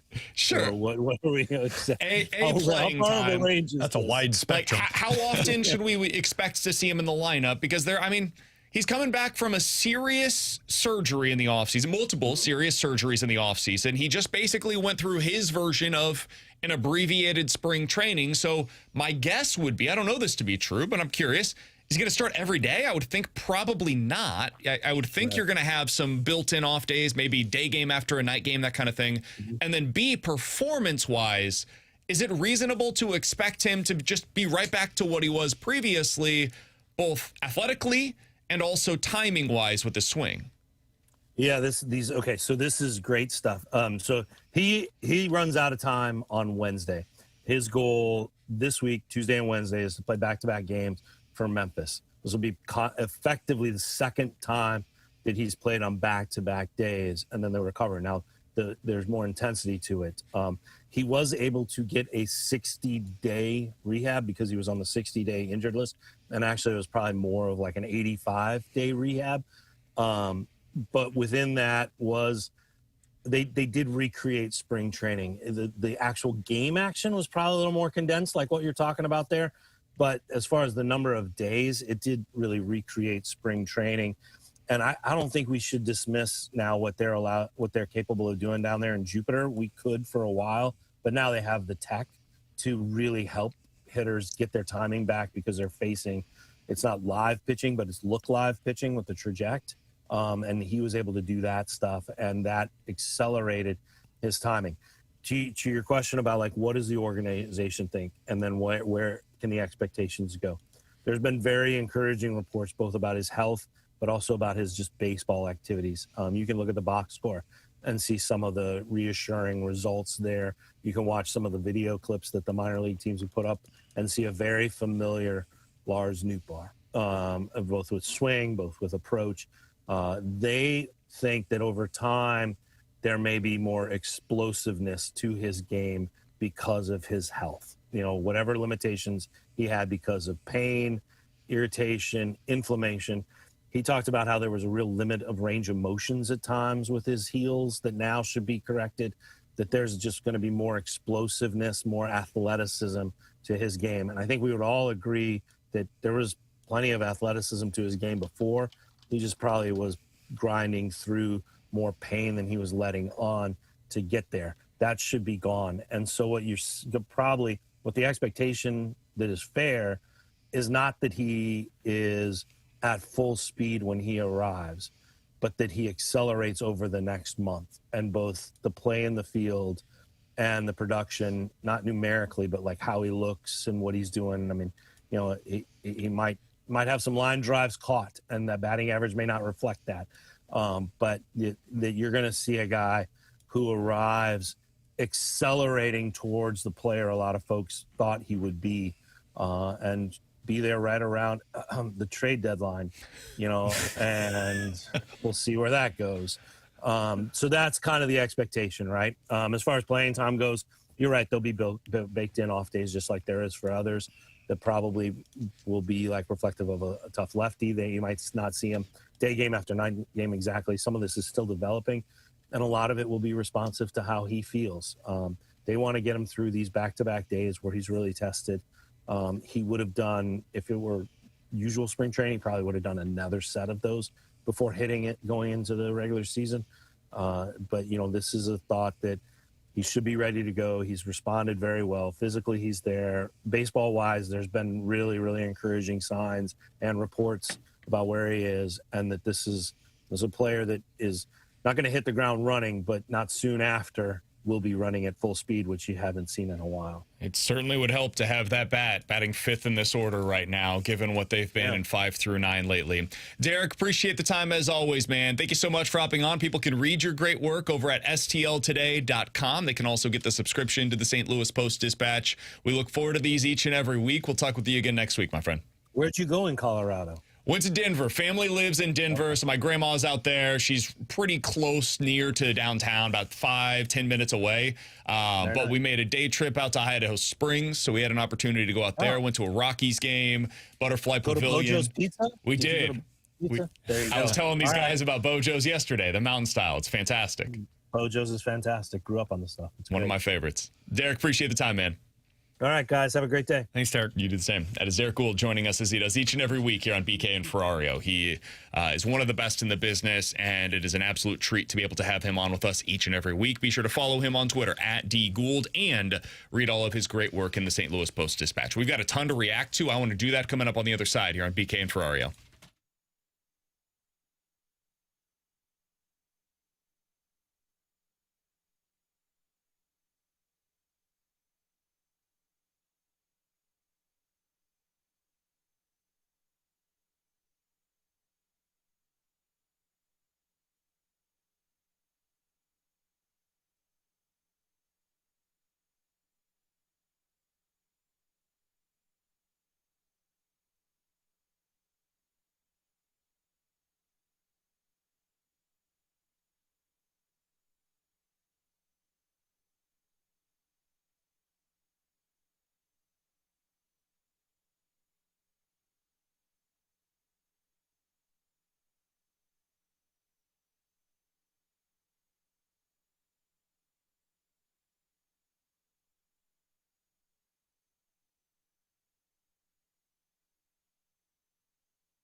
Alongside Alex and T-Bone on BK, you've got BK and Ferrario here on 101 ESPN.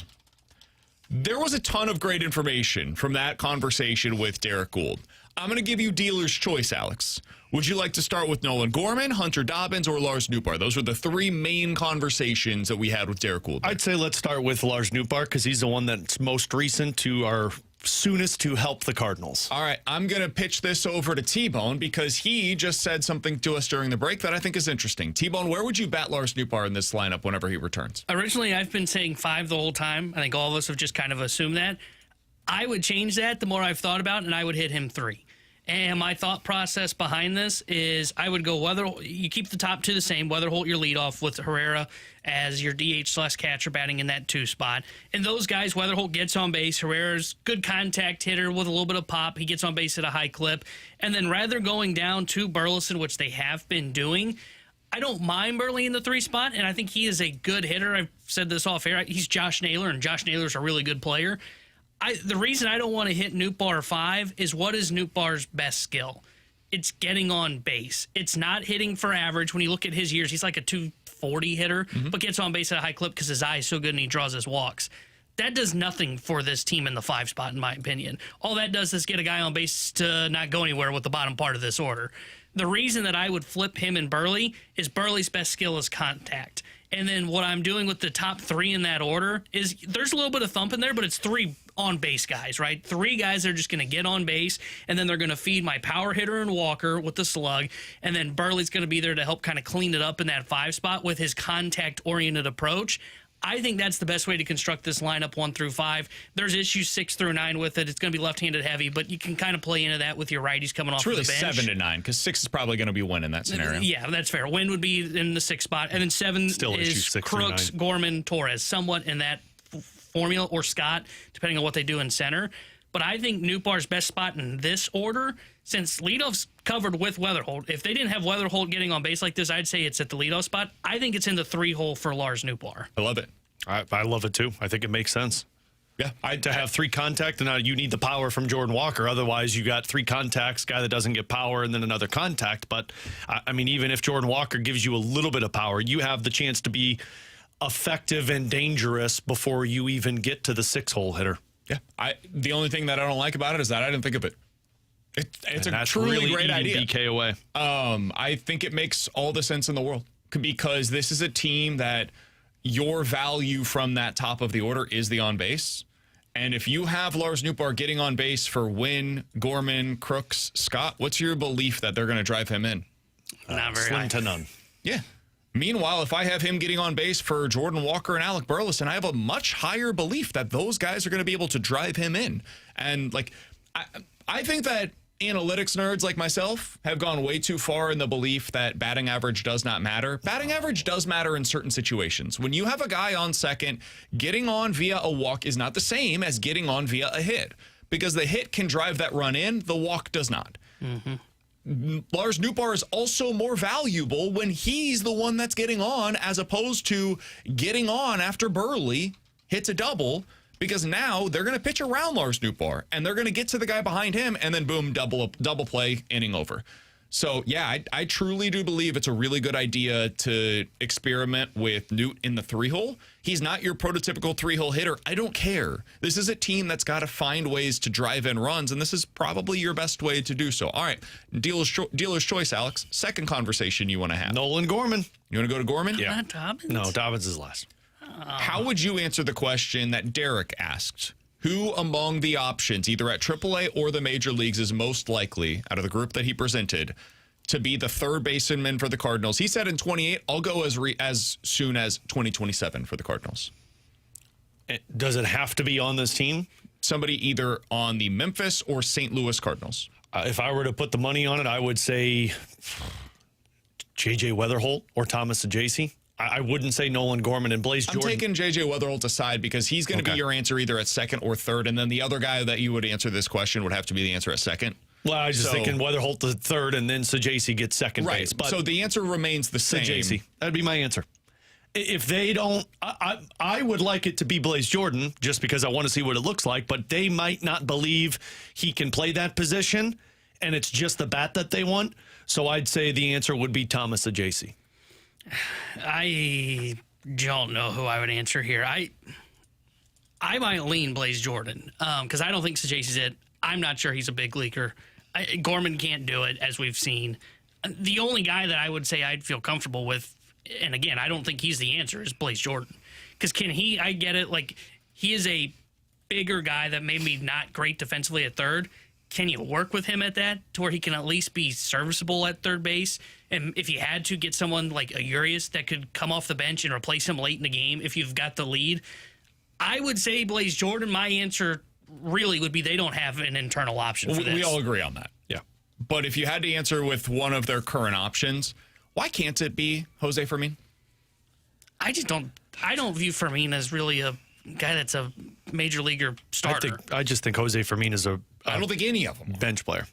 I agree. I don't like being held to bad options. I think there's more upside with Sajasi or Blaze Jordan. I think there's more upside with Blaze Jordan. It's just I'm not sure that this staff is going to trust him defensively. Well, I mean, you're trusting Nolan Gorman defensively right now, and he's mostly been fine. Okay. Blaze Jordan, my concern is, like, I don't know how many balls he's going to get to. You guys talked to Kyle Reese last week, right? Mm-hmm. What did he say about Blaze Jordan?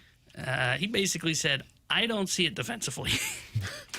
I mean, even though the Cardinals tell him that he grades out well. I totally get it. And like the body type and just the frame of Blaze Jordan doesn't look it. But the guy is playing third base. He's got 26 games where he's played that position and he's had 0 errors. And I know that it's AAA and I know that's a basic stat to go with.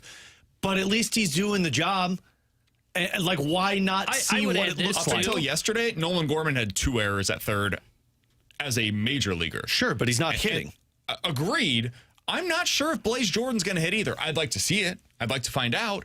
But I think there are real questions with his profile, just as there were with Jimmy Crooks. And last night, it did not look good for Jimmy Crooks. Now, it's against a very, very good starting pitcher. Understood. And he also had was double down the line. So, like, it wasn't all bad for Jimmy Crooks. But Single, he didn't have that speed. Okay, you're right. It was a good hit down the line. At least he got a hit, though. It's more than Gorman can say. Absolutely. I think there are questions about every player that we're going to present here. And I think when there are questions offensively about all of them, they lean defense. I think Fermin's fine defensively. So, to me, I would just the answer might be Ramon Urias, by the way, who's not currently on the active roster, but is still on your 40-man roster. He might be your most likely answer for next year. Boy, nothing like signing a 1-year deal and becoming the guy for the next 3 potentially. I mean, he's fine. He can hit against lefties. I would add this, by the way, and the Cardinals would push back on this, I'm sure. I think having Wynn at shortstop helps for some deficiencies you could put at third base. Interesting. Agreed. Because he's got such good range, and it's not just range either. Like, we've seen shortstops that have good range. The guy throws 100 miles an hour. So if he gets to a ball in his backhand like we saw, I think, Sunday Night Baseball, that's a play where he really ranges to his right, gets it on the backhand, and most shortstops, it is maybe bang, bang. And he got the guy out by a step because he's got a 100-mile-an-hour arm. That's why I'm more willing to go a little bit less on the defense at third base with a Blaze Jordan if you wanted to put him there. Honestly, I don't think Sajasi's looked great at that position, but if you wanted to go with him there or Fermin, I think you can go a little bit of lackluster at third because of Mason Wynn. I think that's a fair. Pablo Sandoval played third base. You could get somebody to just hold down the fort if you got the range at short. That's when baseball was baseball. We had guys throwing 200 innings back then. Johnny Peralta played a little third base as well. Peralta was a totally fine shortstop. I think that's shocking. I think you could be fine he made if all the plays that needed to be played. That's what we're going that's for. What I think you get Blaze Jordan. Yes. Mason Wynn can give you the range. So, just get the guy that can make the plays. Actually, that's a really we kind of stumbled into an interesting point here. That is kind of the hope. Jed Jerko was another one too, where it's like this guy's not a third baseman, and the ball came to him and he made the throw to first. Also, he hit for power. Yeah. If you're able to hit for that kind of power, I can live with what you're doing defensively, even if it's not great. So if you're Blaze Jordan and you can do what Jed Jerko did, I'll live with that. That's fine. That's why he's just got to hit, and I don't know. At least Alex give it a look. To say all this and go, don't bring me back to the Matheny days with all these toys. Adams in left field, Wong in center. Because the thing about this, just going with Jose Fermin or going with Ramon Urias, I know what that looks like. Why not see what the unknown looks like? And you might fall into something that could help you, rather than if it doesn't work, guess what? I still have Fermin or Urias to put in that position. Ultimately, the answer to that is the guy ready? Do they think Blaze Jordan is truly ready for this next level, or does he still have more boxes to check at AAA? He's only 23. This isn't like some of these guys where we talked about this when they brought up, who was it? Brian Torres. He's 29 years old. There's nothing left to do at the minor league level. He had played God only knows how many games down at the minor league level. Let's see what he could do. Yep. With Blaze Jordan, he's a real prospect who had pedigree and is 23 years old, still learning at the minor league level. Is there still a box or two to check down there? If so, fine. Give him a little bit more time. I'm good with that. Prioritize his development over the need that you have right now at the major league level. I think that's the right way to operate this season. Is there somebody else, though, that can get these opportunities? I believe yes, and I think now is probably the time to do I just so. think they said Jimmy Crooks is ready to do it. So if Jimmy Crooks is ready to do it, then I think Blaze Jordan's ready to do it, or at least ready to see what it looks like. It's just two totally different players and totally different ages. Jimmy Crooks is almost 25. Blaze Jordan's 23. And the other thing in Crooks' favor on the 40-man.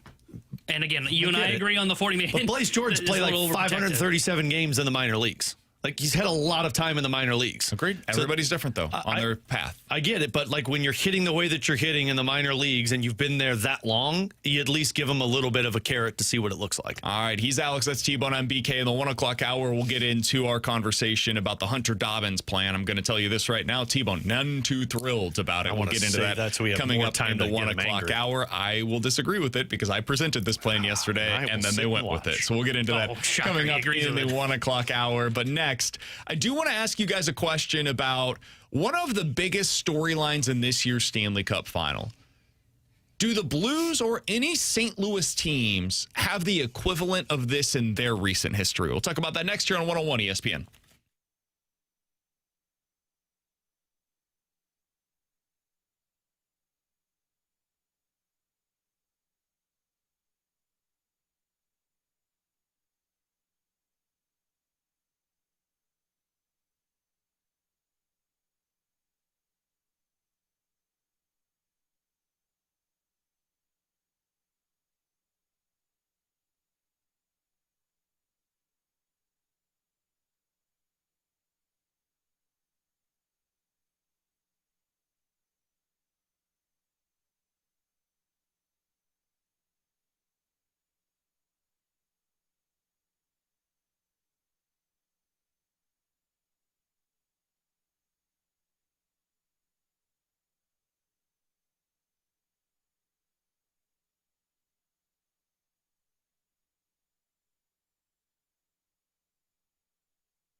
Tanner Henderickson here with the Sports Center update brought to you by Saliga Heating and Cooling. Cardinals fell to the Rangers last night 2-1. Game 2 of their 3-game set against Texas is tonight. 6:45 will be first pitch. Nathan Eovaldi will be on the mound for the Rangers. Dustin May will get the start for St. Louis. And tonight here on 101 ESPN, we'll have Stanley Cup Finals for you. Game 1 between the Hurricanes and Golden Knights. We'll have pregame coverage starting at 6:30 with puck drop at 7. The Sports Center update was brought to you by Saliga Heating and Cooling, a Daikin heating and air conditioning dealer.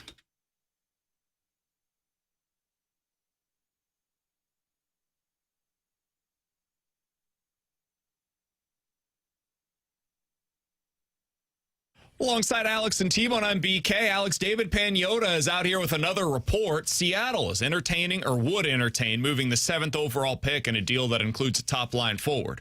Would you consider Jordan Kyrou a top-line forward? For that team, yeah. Yeah, for that team probably, but I would say long run, no, he's a second-line forward. But for that team, he's worth the 7th overall pick if you're Seattle. Last year they said no to the 8th overall pick for Kyrou. So right now I would say probably not after the season he's come off of. But Seattle had such a bad year, they need help offensively that, yeah, I would say so. Do you think they could get somebody better than Jordan Kyrou for the 7th overall pick? In this draft, no. No, sorry. Do you think if they dangled this out and said, for every team across the NHL, all 31 other teams, we have the 7th overall pick, who is the best forward that you would be willing to offer us for that pick? Do you think Kyrou would emerge as the best forward available? I think he'd be close to the top. I don't know if he'd be the best because I don't know what other teams would offer, but I'd say he'd be for sure top 3 to where they'd have to consider it. I think that's the kind of move that makes a lot of sense for the Blues. If you could get 7, 11, and 15 in this year's draft, and then just figure out what to do with it from there. Yeah. Whether it's trade one of them, move up, trade a pick for another asset, whatever it may be, I think there's a lot of different moving parts that could come from such a move. Yeah, I agree. Like, if I could get a 7, 11, and 15 to use at this year's draft and trade away Jordan Kyrou, to me, that gives the Blues unlimited ammunition and probably the best team to make a deal at this year's draft. I don't think if I had all 3 of those picks that I would draft all 3 of those players. Because I think at 7, 11, and 15, you're not getting a goal scorer. And if you trade Kyrou, I think you're going to be you're lacking offense. So I would make it a very hard push to take 7, 11, and 15 to either move up to try and get one of those goal scorers, being Stenberg, or I would look to make another NHL roster move to get a guy who can score goals for my team. Can't. Then I think because if 7 is being traded for Kyrou, that is them telling you Kyrou was the best that there was available. Yeah, but if I'm telling another team you get 3 picks in the top 15 that's rebuilding or retooling, that's a hell of an offer to say, like, you can restock your system. There might not be a player worth that, though. For 3 picks in the top 15? Who's the player that you're getting? Because, like, there has to be a team that's willing to move that player to you. Yeah, I mean, there is, but because if you're rebuilding, the odds of you having that player that's good enough are pretty low. Yeah, I mean, because I agree. In theory, if Dallas can't re-sign Jason Robertson, you don't think they would take up 3 first-round picks in the top 15? Are you paying Jason Robertson $14 a year? Because it sounds like that's the new asking price. Depends on how bad of a goal scorer you want. I mean, that's the question you have to ask. Me personally, no, I wouldn't want to do that. Does Toronto want 1, 7, 11, and 15? Can you get Matthew Nyes? Probably not. I think Matthew Nyes is better than that. Maybe. Because they're trying to win now. They don't want to be a rebuilding team. They want to be a team that's ready to go. So I think they're more likely to say, no, we're good. Yeah. That's the question that you're going to have to find out what's available in this offseason. I have to imagine that, like the Islanders, for example, if they're shopping around Matt Barzal, is that a guy that you trade multiple picks for? No. Because he's in his late 20s. I need a guy that's in their early to mid-20s that is not going to cost me a ton of money right now and that has real significant upside if I'm going to make that kind of a move. Yeah. And that you have to understand, so few players that are worth 3 top half of the first round picks. And that's why I would be calling San Jose with that ammunition to get the 2nd overall pick. Because I think that is... I just saw a report, by the way, from Drager that they do not want to move below 4. Yeah. Because they want the defenseman, and they're taking this defenseman out. So, and that's where if they don't move below 4, you got to decide, is it worth trying to trade up to get to 4? Yep. So and then you're talking about probably like 7 and 11 to get to 4, and is 4 and 15 enough to get you up to 2?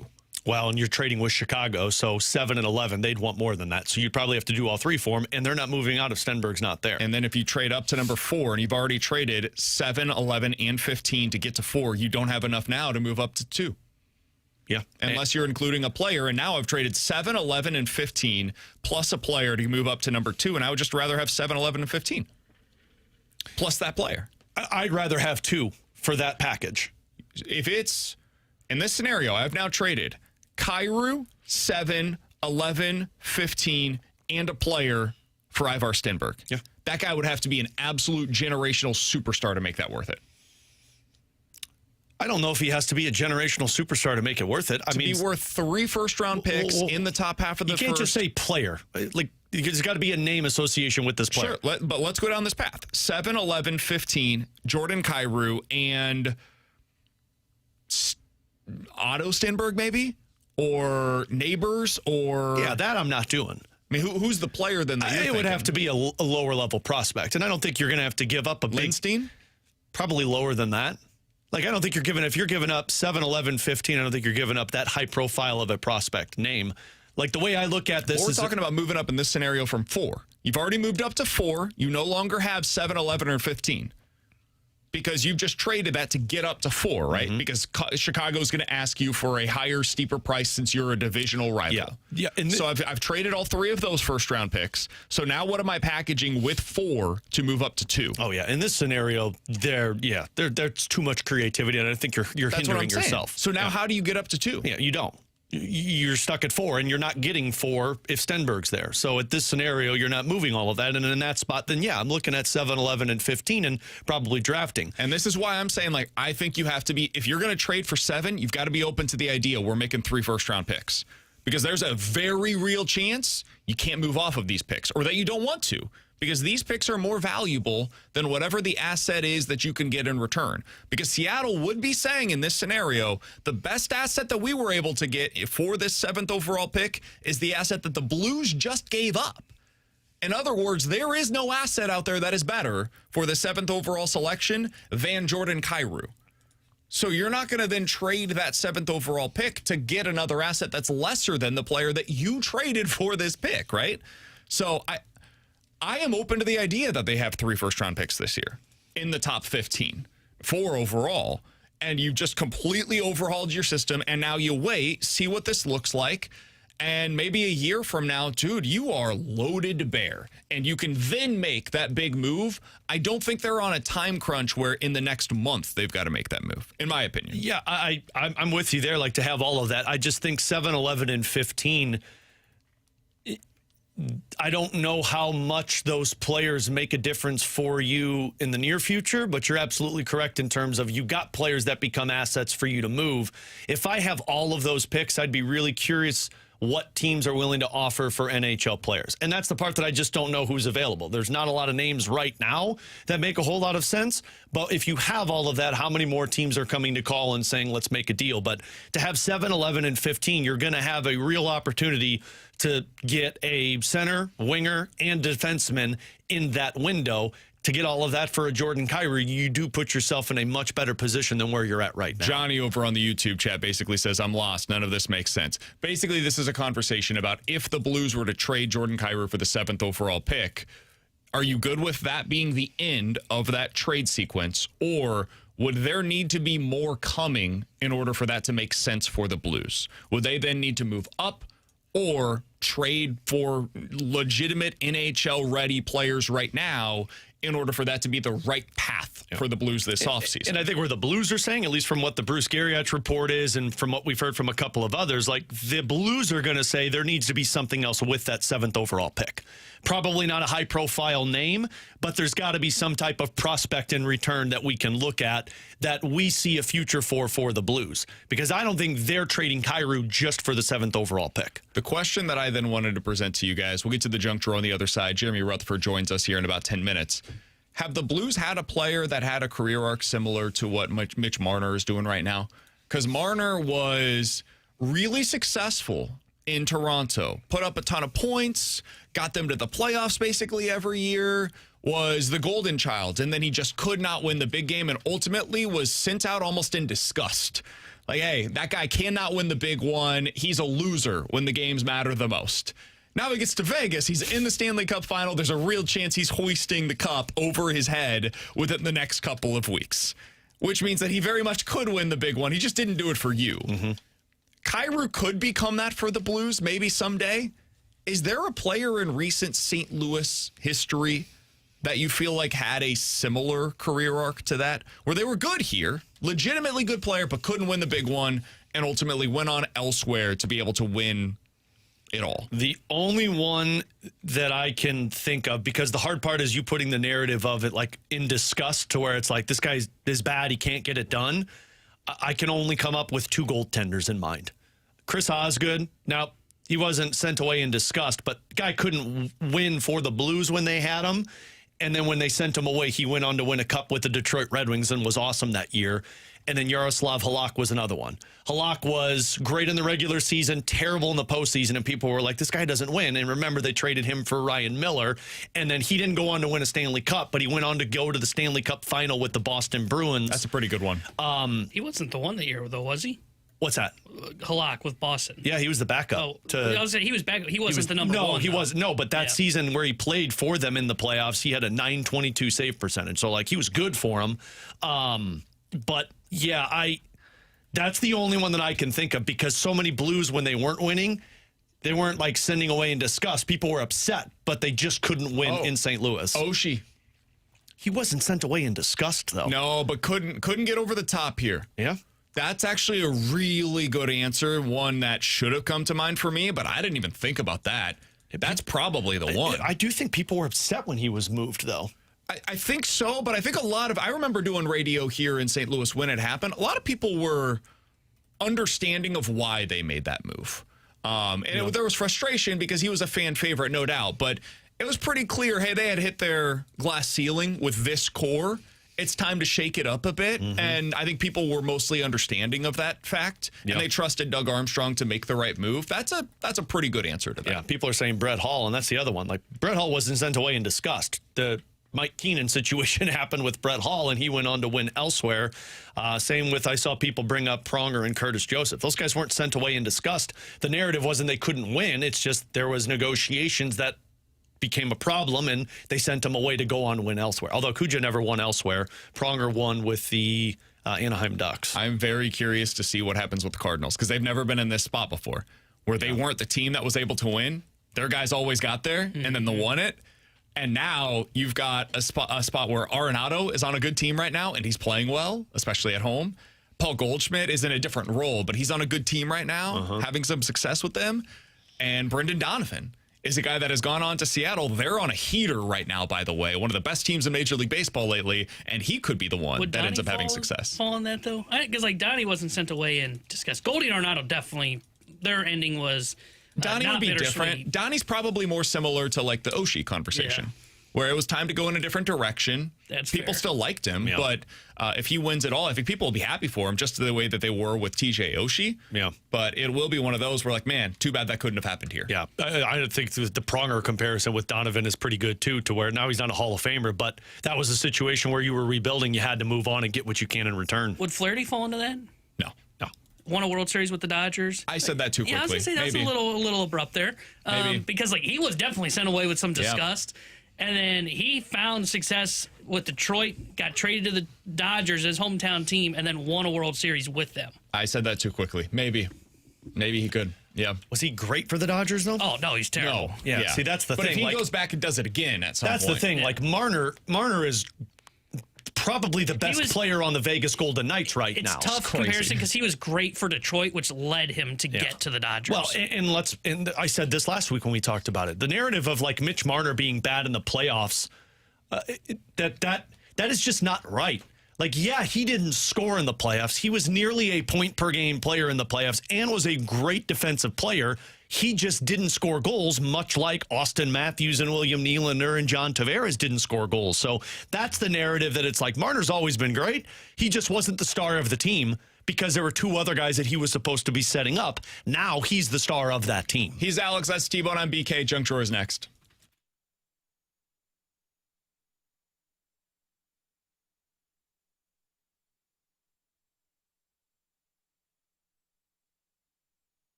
Alongside Alex and T-Bone, I'm BK. We'll do this real quick. We've got Jeremy Rutherford on the other side. Alex, why won't kids eat when they're hungry? Because they're kids. I don't get it, man. You're hungry, eat. You're tired, go to sleep. Because You're life thirsty, take a drink. life is more fun than common sense. FOMO It is real. infuriating. Yep. This is why everybody that always asks me, how life is, I say, you don't understand the terror that is 5 to 7 o'clock in my household. And then when somebody comes over, like my parents came over for dinner about 2 weeks ago, and they saw what I'm talking about. My oldest is jumping up and down on the chair, not wanting to eat. My middle one is doing dances in the middle of the living room. My youngest one is screaming at the top of her lungs and throwing the green beans on the ground because she doesn't want it. And then at 8 o'clock, when they're in bed, they wake up and say, Daddy, I'm hungry. I said, oh, that's funny. Remember when you didn't eat your dinner when I told you it's time to eat? Yeah, but I didn't want to eat at that time. Guess what I've done? Their plate sits on the table so that at 2 o'clock in the morning, when my daughter comes into my wife's bed or room and comes to my wife and says, Mommy, I'm hungry, I roll over in the middle of sleep and say, your dinner's still on the table, you can go eat it. And then they'll wake up and scarf down their breakfast. Ours is the breakfast thing. Oh, yeah, I don't even fight breakfast. Like, he just won't eat until we get to school. And then I'm like, dude, we are at school. We can't eat here. This is not how it works. Yep. So we're going through that battle right now. No, sorry, I'm going through that battle. I like this one. The same reason they don't pee when they need to, then it's all over them. Yep. Exactly. You know what's more fun than going pee and poop on the potty? Playing with Barbies and just going on the floor.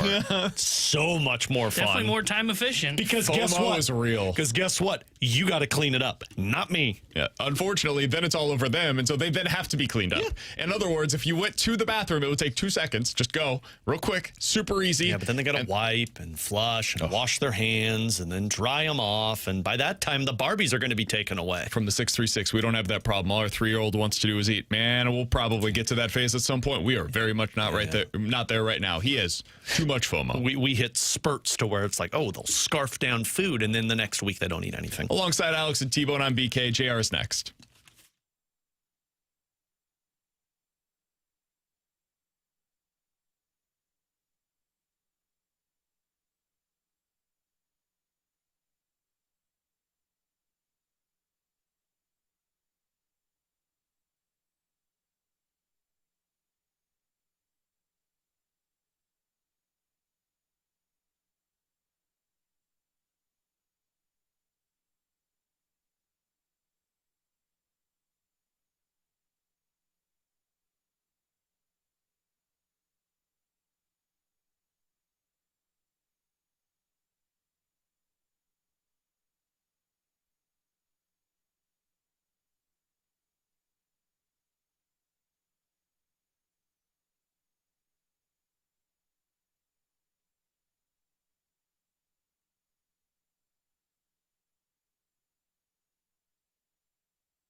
Alongside Alex and T-Bone, I'm BK. Happy to go out to the Kiley and Thompson hotline to be joined by our friend, the Blues insider for The Athletic. He's Jeremy Rutherford, joining us live from Buffalo, where the NHL Draft Combine is taking place this week. JR, appreciate the time as always, man. How you doing today?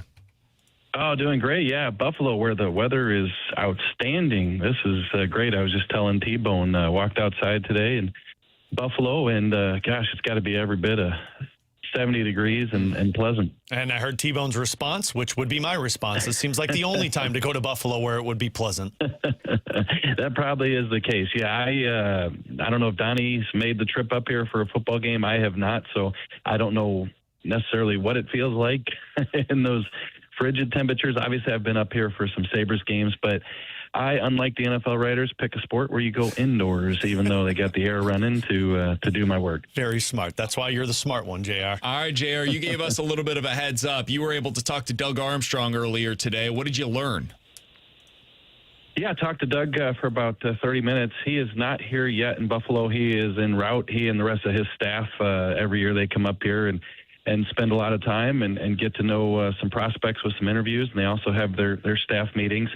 And I just chatted with him for a few minutes on the phone about this upcoming month. And I think he's mentioned this before, but once again today he emphasized that it is a massive month for the St. Louis Blues. But I think he took it a bit of a step further. You know, he said that there's a phrase that you talk about the NHL. You always say it's a deadline league, right? And nothing happens until there is a deadline. And that's a case with a lot of pro sports.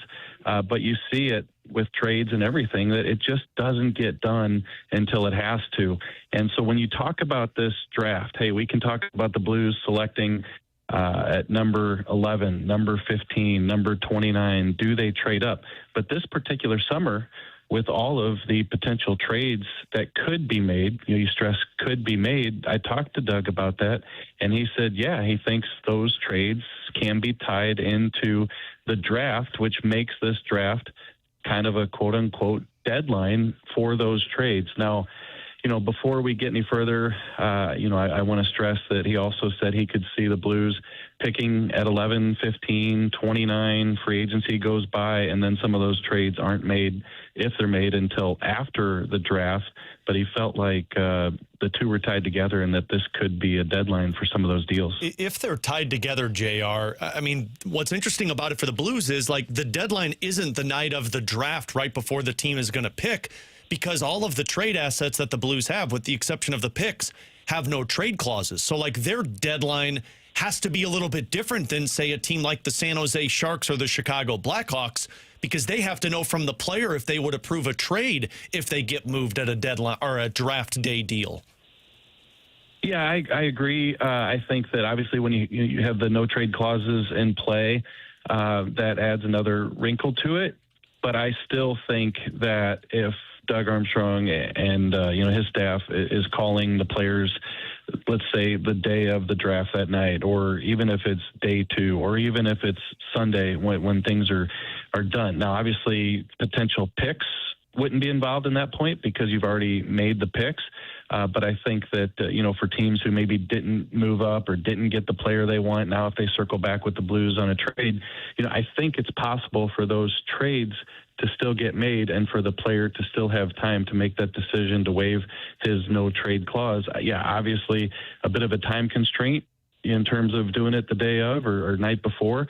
But I did ask Doug, too, about the no trade clauses and players kind of having the summer now to think more about it. Let's say you're Colton Parayko, you had 12 hours to decide. Well, now you've had a couple months to consider this. And, he said that he doesn't think that's a big deal for these players. He said he gives them more credit in terms of, they should be able to make that decision, whether it's in season, out of season, what have you. So that's the position I think some of those players are going to be in, Alex, leading into the draft. And I still think it's possible for those types of decisions to be made on a moment's notice leading into that draft. Jeremy Rutherford joining us here on 101 ESPN Live from Buffalo, where the NHL Draft Combine is taking place this week.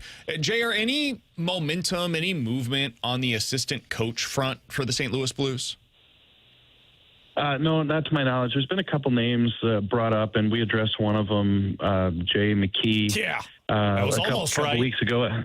Yeah, no, Alex, I felt like was on to something until I talked to Jay, and he said that, no, his route to the NHL is as a head coach at every level, and then we saw that happen this week when he got an AHL job with the New York Islanders. So he's going to take that step from junior, and that's the way he saw his path. So you give him credit for that, and he got the job. So perhaps we'll see him in the league one day. But I felt like he could have been a good fit for the Blues. Give credit to Elliot Friedman on this one. He mentioned Vinny Prospel as a possible candidate, a guy who could come in and play in the league, help on the power play. I don't know where that's at in terms of any traction, but Elliot doesn't just throw stuff out there. But I didn't get a chance to talk to Doug today about the assistants just because we were so focused on this upcoming month. So no word yet on where they're at with the staff. Before I go back to the draft conversation, Jerry, I did want to ask the other one that we heard today, Mikko Koivu being hired as a European consultant. Is this just a matter of Alexander Steen being tied in and just getting more of those international guys that can help with the development? Yeah, I think this shows a lot. First of all, we're going to see a lot of, whether it be hires or relationships with players that are built on Alex's reputation and his, length of time in the league and his friendships. And this has to be one here with Mikko Koivu, basically taking over the same position that Alexander Steen had a couple years ago before he became the GM in waiting, because when he was in Europe and that's where he was going to live, he was helping out the Blues from that perspective, European development consultant. And now that's a role that the Blues want to continue to have, and looks like they've found a great one in Mikko Koivu and obviously a relationship with Alexander Steen. So, I just think that a lot of people have relationships in this league, but a guy like Alexander Steen, who's been around and has the greatest reputation you could have, I think, around the league, this is going to come in really handy for the Blues. Alex, do you know what Koivu's nicknames are? He has 3 of them listed on Hockey Reference. Oh, God, no. I knew I hated Mikko Koivu. JR, do you know the nicknames? Mike Russo is going to kill me for probably not knowing these, but, the Minnesota Wild beat writer, but I'm willing to admit that I do not know them. The 3 that are listed, I have no idea if he actually goes by these, but one is Captain, but with a K, Captain. Another Cap Finn. It's Finnish. That one's pretty good. And then Angry Mikko. Those are the 3 that are listed. I've never heard of any of those. I really like the Cap Finn. I think that's pretty close. That's good. I never heard any of those. Angry, you can't steal Tanner's nickname. That was already. All right, That's JR, a good one. Jeremy Rutherford joining us here on 101 ESPN. Alex, you got one more on the draft? Let me more on the draft. Did you still get the feel, JR, that the emphasis is to try and move up in this draft from Doug? Because that was what when we interviewed him after the lottery was taking place, it really seemed like that they're going to try and be aggressive to move higher to get a player that they want. Yeah, his direct quote, I'll read it right off my laptop screen here, is Alex and I are planning to be as active as other people around us want to be. And, within that comment, he also said that you just can't make a deal unless somebody wants to trade down. So I felt after talking to him that they are going to be aggressive. Obviously, that statement leads to it. But, I've had many pre-draft interviews with Doug Armstrong and kind of left the conversation thinking that they probably weren't going to try to do something. And I felt like this conversation was different. So, what's it going to take? And I did say to him, hey, Doug, you always have a great pulse of the fans, because he admits that he reads a lot of stuff. And I said, they want to unite the Stenberg brothers, right? And so I said, so you got to draft Ivar if you're able to move up to number 2. And he said, I think it was George McPhee. He said, if you start thinking like the fans, you're going to be one of them very soon. So obviously, his days as a GM are numbered. And, after that, who knows, when he'll be a fan again. But I don't think he wants to just read the internet and make that deal for Stenberg at all costs, because those in St. Louis want to put the 2 brothers in the same uniform. Quick couple of questions for you, JR. There was a report today, speculation maybe if you want to call it that Seattle would like to land a number or top line winger for their number 7 overall pick? Who says no? Kyrou for the number 7 overall pick with Seattle. Who says no in that scenario, in your opinion? You know who says no in that? It's not Seattle and it's not the Blues. It's Jordan Kyrou. Hey, I've heard that Seattle has had some interest in Jordan Kyrou, and I don't think that's a place that he would waive his no-trade clause to go to. Interesting. Okay. Well, let that ship sail then. Well, then, that answers the next follow-up question, all right, which PK, was we're done. Kyrou and 15 for Seattle's number 7 pick and Shane Wright. But I guess that doesn't even need to be a conversation. You better move to another one. Yeah, and you know, that's day-to-day, week-to-week, you know, information that you just accumulate talking to people. So could that change? And, you know, look, you know, Braden Shen walked into a room with Patrick Waugh and all of a sudden things changed. So, you know, that's something that could change. But to my knowledge, you know, as of recently as the last month or so, Seattle is a place that Jordan Kyrou did not want to go to. Interesting. All right. Hey, good reporting there, JR. Appreciate the time as always, man. That had to be awkward for Shen, right? When he walked into the room with Patrick Waugh, and 2 weeks later it was Pete DeBoer's new head coach. Imagine. Whoops. Yeah. Hey, Braden, you need to come here. Are you going to be here in a couple weeks? Didn't think you'd have to ask that question, did you, Braden? JR, Yeah. enjoy Buffalo, man. Look forward to talking with you after you've gotten all the information from this trip. We'll do that next week with you here in BK and Ferrario. All right, sounds good. Yeah, and the piece with Doug Armstrong and the rest of his comments coming up later at The Athletic. Fantastic. Looking forward to reading Forward to that. it. Check that out over at The Athletic. And if you're not subscribed just yet, please do so. It is well worth your time and your money. Coming up next, time for Better to Forget It here on 101 ESPN.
It is time to unlock your inner champion, and the number one place to do so is with Victory Men's Health. Check them out today. They are online at victorymenshealth.com, and they have 4 great locations across the St. Louis area. Unlocking your inner champion can mean different things for different people. For me, that meant going in there for my initial consultation. You're going to be with a licensed medical provider.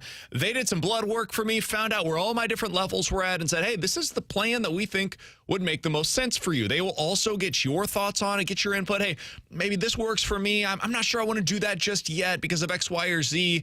And then they're able to put together that plan for you. For me, that means supplements. Each and every day I take them and they are sent to my house. It's in packaging, ready to go for me. And then individually it's packaged for me each and every day. Takes away any of that time, effort. I can just go about my day the way that I need to. For you, maybe it's low testosterone. Maybe it is low testosterone or sexual health.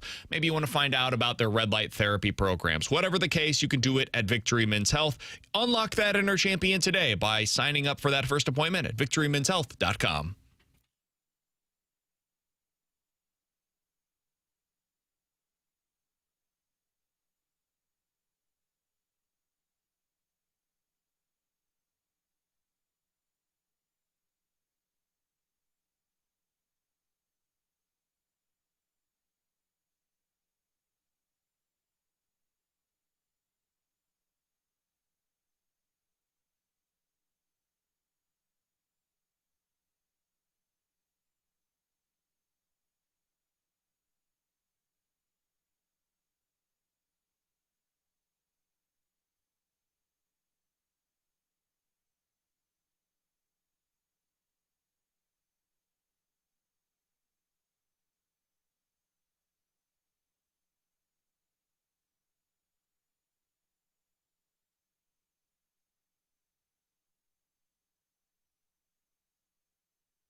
314-399-9646 is the Air Comfort Service text line for Bet It or Forget It. You guys give us a scenario. We will tell you if we are betting it or forgetting it here on 101 ESPN. All right, guys, bet it or forget it. Nolan Gorman hits a home run tonight. Forget it. I don't think he's in the lineup tonight.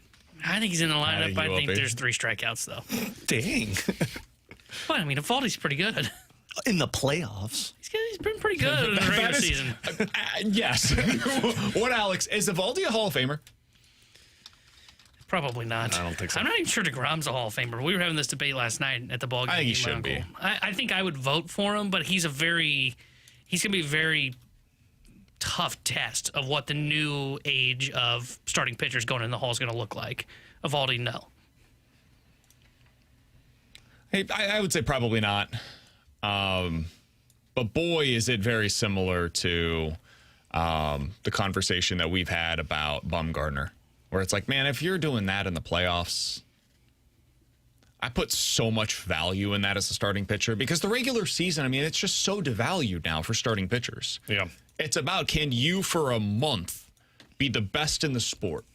Or can you raise your game to that next level for a month and give me 5 to 6 inning bursts where you are the reason that we become a World Series champion? And he's done that multiple times.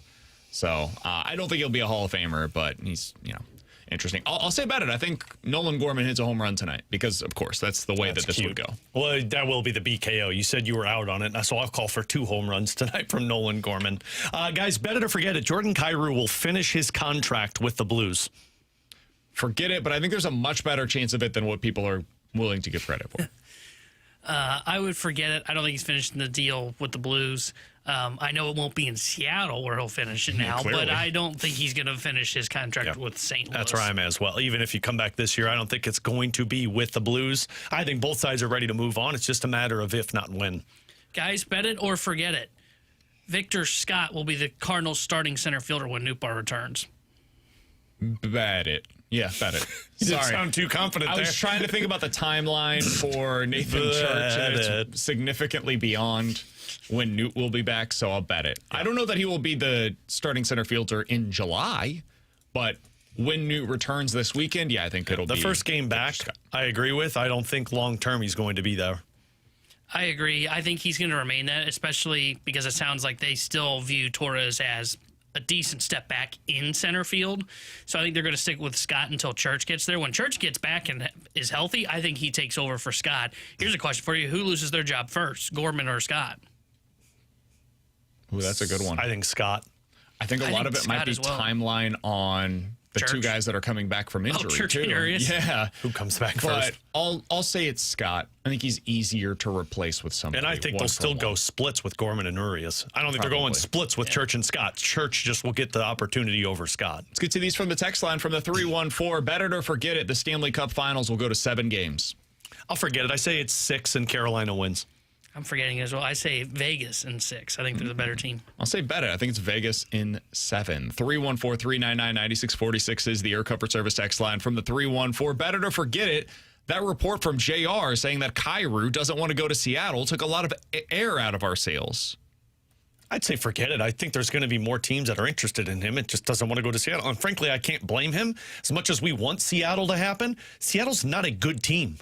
And if I'm Jordan Kyrou, I don't want to go to a bad team. I want to go to a team that's in the same spot or if not a better spot than the Blues. So I'd say forget it. Like, sure, you're not going to get the 7th overall pick or Shane Wright. You just move on to the next team and see what's out there. Bet it. There just aren't a whole lot of other alternatives that I've seen with clear packages for him. I think Buffalo's got a really good one, especially from what we talked about last week. Yeah, I would forget it. I don't think it takes someone out of the sales. I don't think he was number 3 on trade boards because it was just Seattle that was involved. Fair. So Buffalo, I would say New Jersey, Ottawa, all 3 teams that I would say are interesting ones. Bet it or forget it from the 314. One of Dvorsky or Carbonneau will be traded in a package to move up in the upcoming NHL draft by the Blues. Forget it. Agreed. Those are 2 assets that the Blues look at as future pieces. I forget it too, but that's fun. Bet it or forget it. The Cardinals will have a winning record in the month of June. Bet it. I think their schedule's easier. On the easier side, I should say. I can't see where they'd end up having a losing record in June. Bet it or forget it from the 618. The Rams are the best team in the NFL. By the way, I'm betting it. I think they'll go above 500 in June as well. I'll say forget it with the Rams. I think the Patriots. Bet it. Did you guys see Donald might be coming out of retirement? Bet it. What the hell was that? I don't know. Dude, that's if he comes out, then just One, forfeit the I rest don't of think the he way. can play anymore. To be clear, dude, he's He still he's trains. 35 He still years trains old, with and knives. he's been out of the league for 3 years. Oh, you don't think I he's don't spending think- all of his time working I out? don't think This he can has come back Rob and play. Gronkowski all over it. Totally agree. He'll come back in the playoffs. Gronk was only out a year, though, right? Not even. I think it was like a year and a half, wasn't it? You thinking that Aaron Donald is not doing training on a daily If basis? this was a year he'd been out of football, I'd agree. Did We're not talking play 3 years. in 2019 and then came back the following Dude, season. I don't care. But was on kind of a pitch count that next year. That guy has been training probably every single day for the chance. I would almost, I would bet it. He He'll could back. come back, be a rotational pass rusher this year, and get you 5 to 10 sacks. All you need to do is play in the playoffs. know. Play in the Super Bowl, man. Make a couple of big Also, sacks. it's only been 2 years. 24 and 25. This would be the next year that he's back. So it's only been 2 seasons that Still he probably missed. trains with He's knives, old. man. I don't think he would be able to do But it. yet think he'd you be could fine. go out there and hit a 100-mile-an-hour fastball because you're young. Watching DeGrom from the 7th row behind the green seats last night, You're I was young. like, man, that looks pretty slow. Youth decides everything. It looks slow from where I was sitting. Now, McGreevy's looked really slow. The most ridiculous thing I've ever heard on this show remains T-Bone saying that he could hit a Ryan Helsley fastball. I still think I we still need to think I do could. it. I I think we still need to think still I do could. it pros versus Joes with T-Bone. and I said that the year's fastball was terrible, by the way. I want to love- set something up with Ollie I do too. where before Ollie a would have game, them hit me. Dude, I right, he want would. T-Bone to go into. They've got behind the dugout. Track check machine or whatever it's called. Yeah, they've got the traject machine. But that's a little hard because it's like an image. It's kind of, you got to really see that. You know what? release Fine. point. I'll have him. I'd just get PT to do it. Let's He doesn't get. throw 100. Oh, I don't. It won't matter. You can't hit 90. Yeah. No, If I you can hit can't. 100, I can hit 90. Yeah, exactly. You I can't can hit hit- I either. can. I don't think you can and hit 50. Again, I repeat, what the point of the story was, could someone just get a piece of a 100-mile-an-hour fastball? You wouldn't. And I can. You Yes. would have to Yes. start swinging before he threw and then time it up perfect. I don't think you could hit a Also, you fastball wouldn't from know BK. where. Oh, come on. I could hit No, his he fastball. could do that. That'd be fine. I don't That would think be he no could. problem. I don't think he's got that I don't talent. even think he can touch 60 over there. No, I couldn't. He'd be fine hitting whatever it is that I throw. The only reason I wouldn't hit is because I wouldn't know where it's going because he doesn't know where it's going. Yeah. Good luck hitting it. Cottoville come over he said make contact, not get a hit. He Go won't T-bone. make contact Yeah, with a thanks. 100-mile-an-hour None of the fastball. above. Thanks. I can. He'll look like Charlie Brown cartoons swinging out of his pants. Yeah, no chance. All right. Alongside Alex and The T-Bone, I'm confidence BK. that comes from you. It's BK and Ferrario here on 101 Third, I'm ESPN. a former college But athlete. yet we can't do Tinder T-bone stuff on the show. But he's got confidence he can hit a 100-mile-an-hour fastball. I know. We've tried to get I him to can't accept. touch a 100-mile-an-hour fastball. We can do a Tinder show on this show. Wait, you're saying on. we can do That's it a if we deal. can't hit it? Yeah. Oh my That's gosh. a deal. I need That's a somebody deal. who could throw 100. 134. I mean, there's only like 100 June of those people 2nd. in the world. Well, let's find one of them. It's got to be a fastball. None of these short and hick somebody sinkers said now. T-Bone couldn't bunt an 80-mile-an-hour fastball. No, I could do. God, we got to find a 100-mile-an-hour guy. Somebody who just retired would be available to do it, right? Lance Lynn could probably still heave 100. He didn't touch 100 in his prime. We could probably get him to do it. No. But I don't think it's going to matter because T-Bone's not going to be able to hit 90. Bacon-wrapped wiener. Dude played tennis and thinks he can swing an 100-mile-an-hour fastball. Same thing. How fast do you think those tennis balls are coming at you when you're playing? That, hit the ground before you hit it. When I was playing, 80. That bounced before you hit it, right? Also, Yeah, a tennis racket has a big old round circle on it. This is a round bat that's about that big. But the one you were hitting hit the ground, so, scientifically, that would slow it down See, a it's little got bit. spin and it picks up on you when it goes. Oh, yeah. All right, alongside Alex and T-Bone, I'm BK. Somebody said call Jason Mott or Trevor Rosenthal. I would bet they can't hit Rosenthal 30 probably more. could do it. Let's be honest, 95 you're not touching if he can't get to Correct. 100. T-Bone's not going to we know gotta- the we gotta get difference to between 100. 85 and 100. All of it's going to look fast to him. Correct. Correct. That was only 98. Sorry, T-Bone. That was actually 74. And I also didn't throw it. Somebody else did. Coming up next, what's the plan with Hunter Dobbins, and is it the right way to go about it? We'll talk about that next here on 101 ESPN.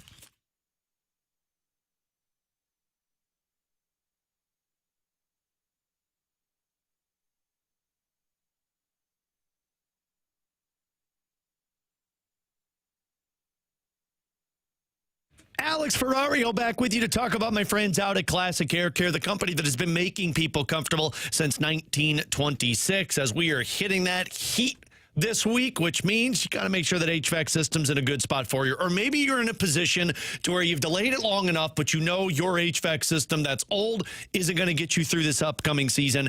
That's where you call Classic Air Care. One, they get 5-star service. You get knowledge of technicians that have been doing this for 30 plus years. But two, you don't have to have somebody come out for that HVAC system if you're looking for an installation and you want a price. All you need to do is answer 3 simple questions on their website, classicaircare.com. They'll give you an instant quote for a new HVAC system in your web browser. And if you sign up for it, no payment, no interest for 12 months looking for a new HVAC system. And check out their 5-star reviews, thousands of those up on the Google Plus page, like this one from Zach. Brady was great, helped me understand why my filters weren't lasting long enough and getting clogged, appreciate his knowledge, and walk me through my issues and how to avoid future problems. So whether you have a new one or a used one, those two will be able to help you out at Classic Air Care. Call them today, schedule online. Just do me a favor, tell them Alex Ferrario sent you at Classic Air Care and classicaircare.com.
Tanner Henderickson here with a Sports Center update brought to you by Universal Windows Direct. Cardinals back in action tonight. Game 2 of their 3-game set with the Texas Rangers. 6:45 will be first pitch. Nathan Eovaldi will be on the mound for Texas. Dustin May will get the start for St. Louis. And tonight here on 101 ESPN, Game 1 of the Stanley Cup Finals. We'll have pregame coverage starting at 6:30 with puck drop at 7. The Sports Center update was brought to you by Universal Windows Direct. You'll be saying, I love my windows.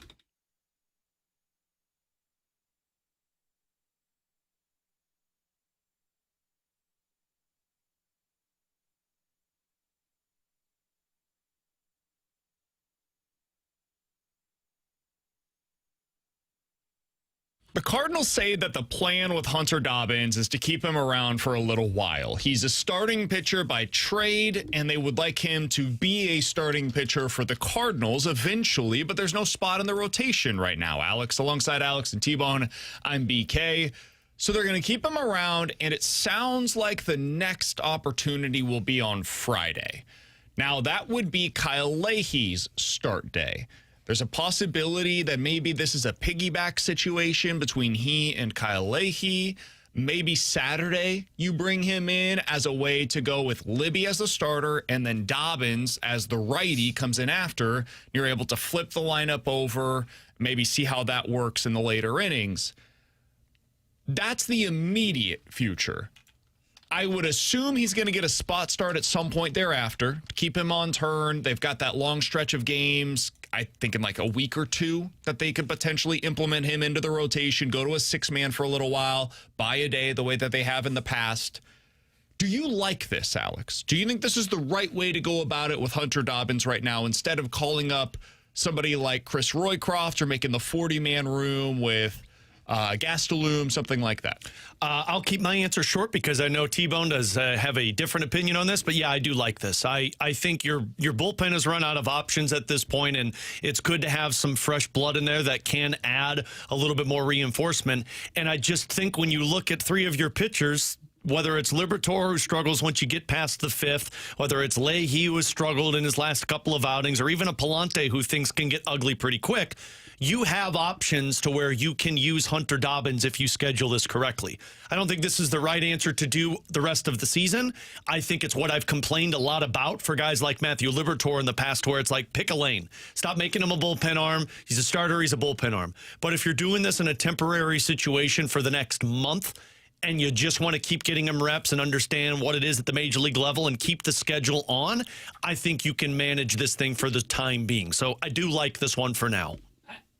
I just find it interesting. I don't know why you wouldn't want to go with just another bullpen arm. And look, I get it. The option right now is Roycroft. I understand I'm not arguing from a position of strength right now, but you could select Gastelum when he's available again and put him on the 40-man. And yes, I understand that means it fills up the 40-man roster, and then you got to create room when Nootbaar comes back. I've got plenty of candidates. I'm curious to know if they can actually execute this plan the way that they are selling it, right? Because if the idea is, hey, we want to try and piggyback him with Leahy, because I think what they're trying to do is avoid that innings limit that will kind of catch up to him as the season comes along, since it's his first time starting in years. Okay, that sounds good in theory. How well are you able to execute it? And the reason that I say that is, let's say in that game against Cincinnati when Leahy starts, he goes 5 innings, it's a 1-0 lead for the Cardinals. Do you really want to turn that to a piggyback rather than turning to your best arms? I would prefer you go to your best arms, right? So you can try and secure the win from game 1 in that series. And then that means I ended up passing on that plan from Dobbins. And then Couldn't you just do that on Saturday? You could say you're going to do it on Saturday, but maybe your starter in Libby goes well for 6 innings on Saturday. And then you go, well, our best arms are still also kind of available today. Why not we just say we shoot it for today as well? It's just, to me, it's hard to easily plan this long relief role. Now, if they're just saying, hey, we're going to go with the piggyback and then we're going to flip this over to that stretch and then use them, I get it from that perspective. I just would prefer to have another bullpen arm like a Gastelum in that bullpen for now. And then when you get to that stretch, you can just call back up Mott's and he can slide into that rotation. I think the 40-man makes it a little difficult. I know you say you've got a lot of different players that you could go with. Do you have one in particular that immediately comes to mind? I would move on from Prieto if you don't want to lose a bullpen arm. You put Nootbaar back on the 40-man. Prieto's a guy that they had him up here. They said, don't really have a role for him right now. We need more right-handed bats, and I feel like you could put him through waivers and be able to keep him down in the minor leagues. They're going to have to make. Newt has a spot, right? I haven't counted this up. They're at 39 right now. They're at 39 right now. Correct? If you And add then Gastelum, then it would be 40. That's why I said if what I'm talking Newt, about, you've got you'd have to Fredo move. DFA somebody. Yeah, I just think it's a little tricky. They've got to be very clear in how they go about this, because at the end of the year, you're also going to have to make some moves for some of these guys, because you've got so many pitchers that are coming back from injury right now that are on your 40-man. You've got Richard Fitz, you've got Tink Hens, Cooper Jerpy is another one, TK Roby another. See, I'm not even concerned about that. Like, just thinking off the top of my head without having the 40-man in front of me, Roykov could be one that is gone off the 40-man at the end of the year. I think Tink Hens is a candidate. I know nobody wants to hear that. Tink Hens is going to be a candidate for that. Brule will be off of the 40-man, would be my guess at that point. But you're going to replace some of these guys with incoming free agent arms or incoming guys like a Gastelum that's going to probably be added at that point to the 40-man. You also have I also think they're trading from potentially some of this depth as well, right? Like, if they think Dobbins is a guy that's going to be in this decisions rotation. that can be made later on and don't have to be made today. There's also the trade deadline where you might want to add players that are already on a 40-man roster from elsewhere. And that means that you have to have those spots available for you. Like, you might trade player for multiple prospects and multiple of them on a 40-man roster, and you could potentially block that from taking place or necessitate that you end up losing a Gastelum later on this year because you felt as though you needed him right now. It's just decisions that you don't have to make yet, that you are forcing yourself to make. And I understand you're saying that that's the right call. There can be differing perspectives on this, but I kind of do see their perspective on it this year. You guys know, I have in the past have said I don't understand why they make this 40-man stuff into like advanced calculus when it's more like algebra. This year it is kind of advanced calculus because of the way that it's constructed with all of the 40-man pitchers that are currently on the injured list down in the minor leagues. It does make things difficult for them to be able to navigate. And for right now, I'm fine with them going about it this way.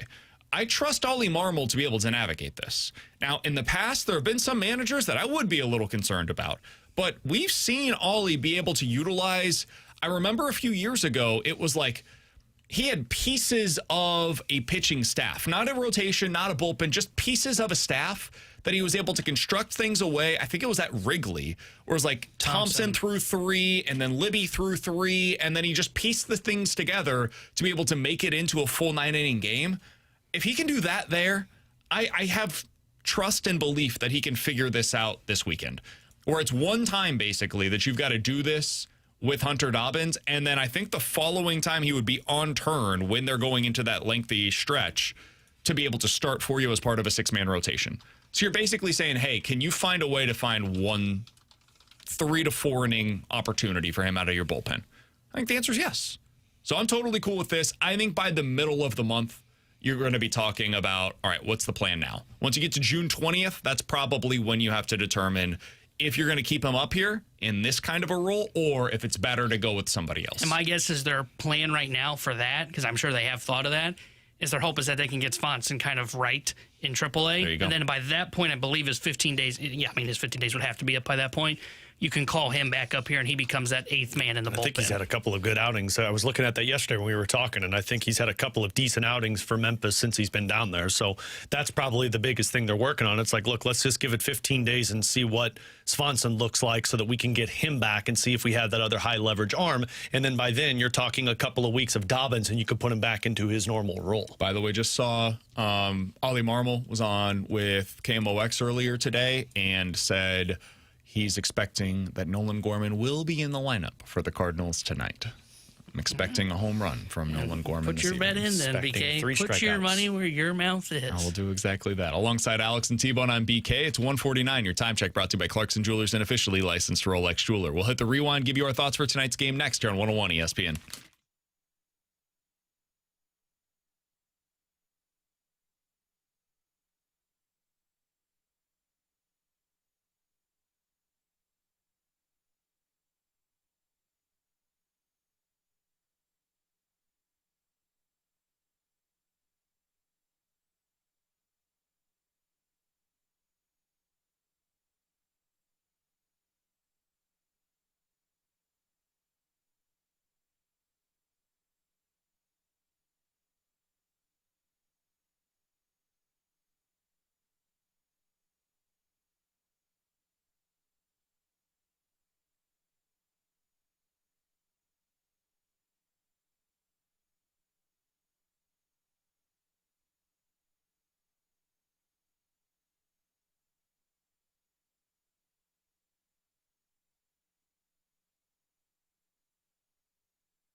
Alongside Alex and T-Bone, I'm BK. If you guys missed anything from today's show, be sure to check it out on the podcast page. 101ESPN.com and the free 101 ESPN app is where you go to find it. It's all sponsored by Schaefer Door Company. You can always check out the 101 ESPN app. That's sponsored by Dobbs Tire and Auto Centers. By the way, if you want to be involved with the Redbird Report or the Last Minute Blues podcast, I know a company already reached out to Alex. Said, hey, want to be associated with you guys. What can I do? Alex was able to get them in touch with the sales team, potentially set something up for the Last Minute Blues podcast. If you would like to do something similar for either Alex, JR, and Donnie on the Last Minute Blues podcast, or for T-Bone or myself on the Redbird Report, you can do the exact same thing. Just go ahead and email us, reach out to us on one of our social medias as well. We'd be happy to put you in touch with the people that can help you out with that. Cardinals back in action this evening, Alex. They are going up against the Texas Rangers and Nathan Eovaldi, a guy that I've always had a little bit of a soft spot for. He raises his game to the next level when the games matter the most. This is not one of those games, though, for him. So maybe the Cardinals are able to get to him. How you feeling about the Cardinals going to tonight's game with Dustin May on the mound? I like the fact that Dustin May's on the mound. I just don't know what the offense is going to do, but this is one that you hope your lefties can actually come in and come through for with guys like Burleson and Nolan Gorman. I felt like they were going to win the series yesterday, and after that performance against DeGrom, I'm just not so certain. So I think they win this one. I think they find a way to get back on track, but I do think low scoring is probably where this team's at for the time being. Eovaldi's had a bit of a home run issue this year, specifically against left-handed hitters. I think Gorman is able to get one tonight. In the I say lineup. Weatherholt gets one. I think DeGrom had allowed the most home runs in the AL leading into last night. But he'd been really good lately. Oh, okay. T-Bone could have hit one off. I agree. I would have touched it, not hit a home run. I don't think I would have touched it. But I think I'm with Alex. I think it's going to be very low scoring tonight. Dustin May's been awesome for the Cardinals outside his first two starts of the season. I think he shoves again. You get your high leverage arms into the game. I think Cardinals end up winning this one. I think it's like 3-1, 3-2 final. 4-2 final. For the Cardinals? Yes. Weatherholt home run.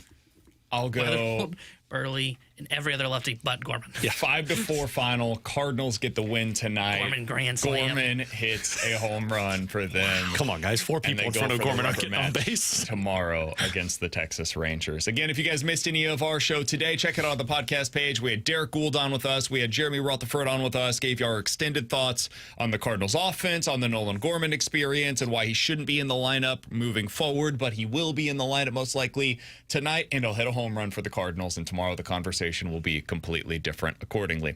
For Alex, for T-Bone, I'm BK. We'll talk to you guys tomorrow at 11 a.m. The Fast Lane is next here on 101 ESPN.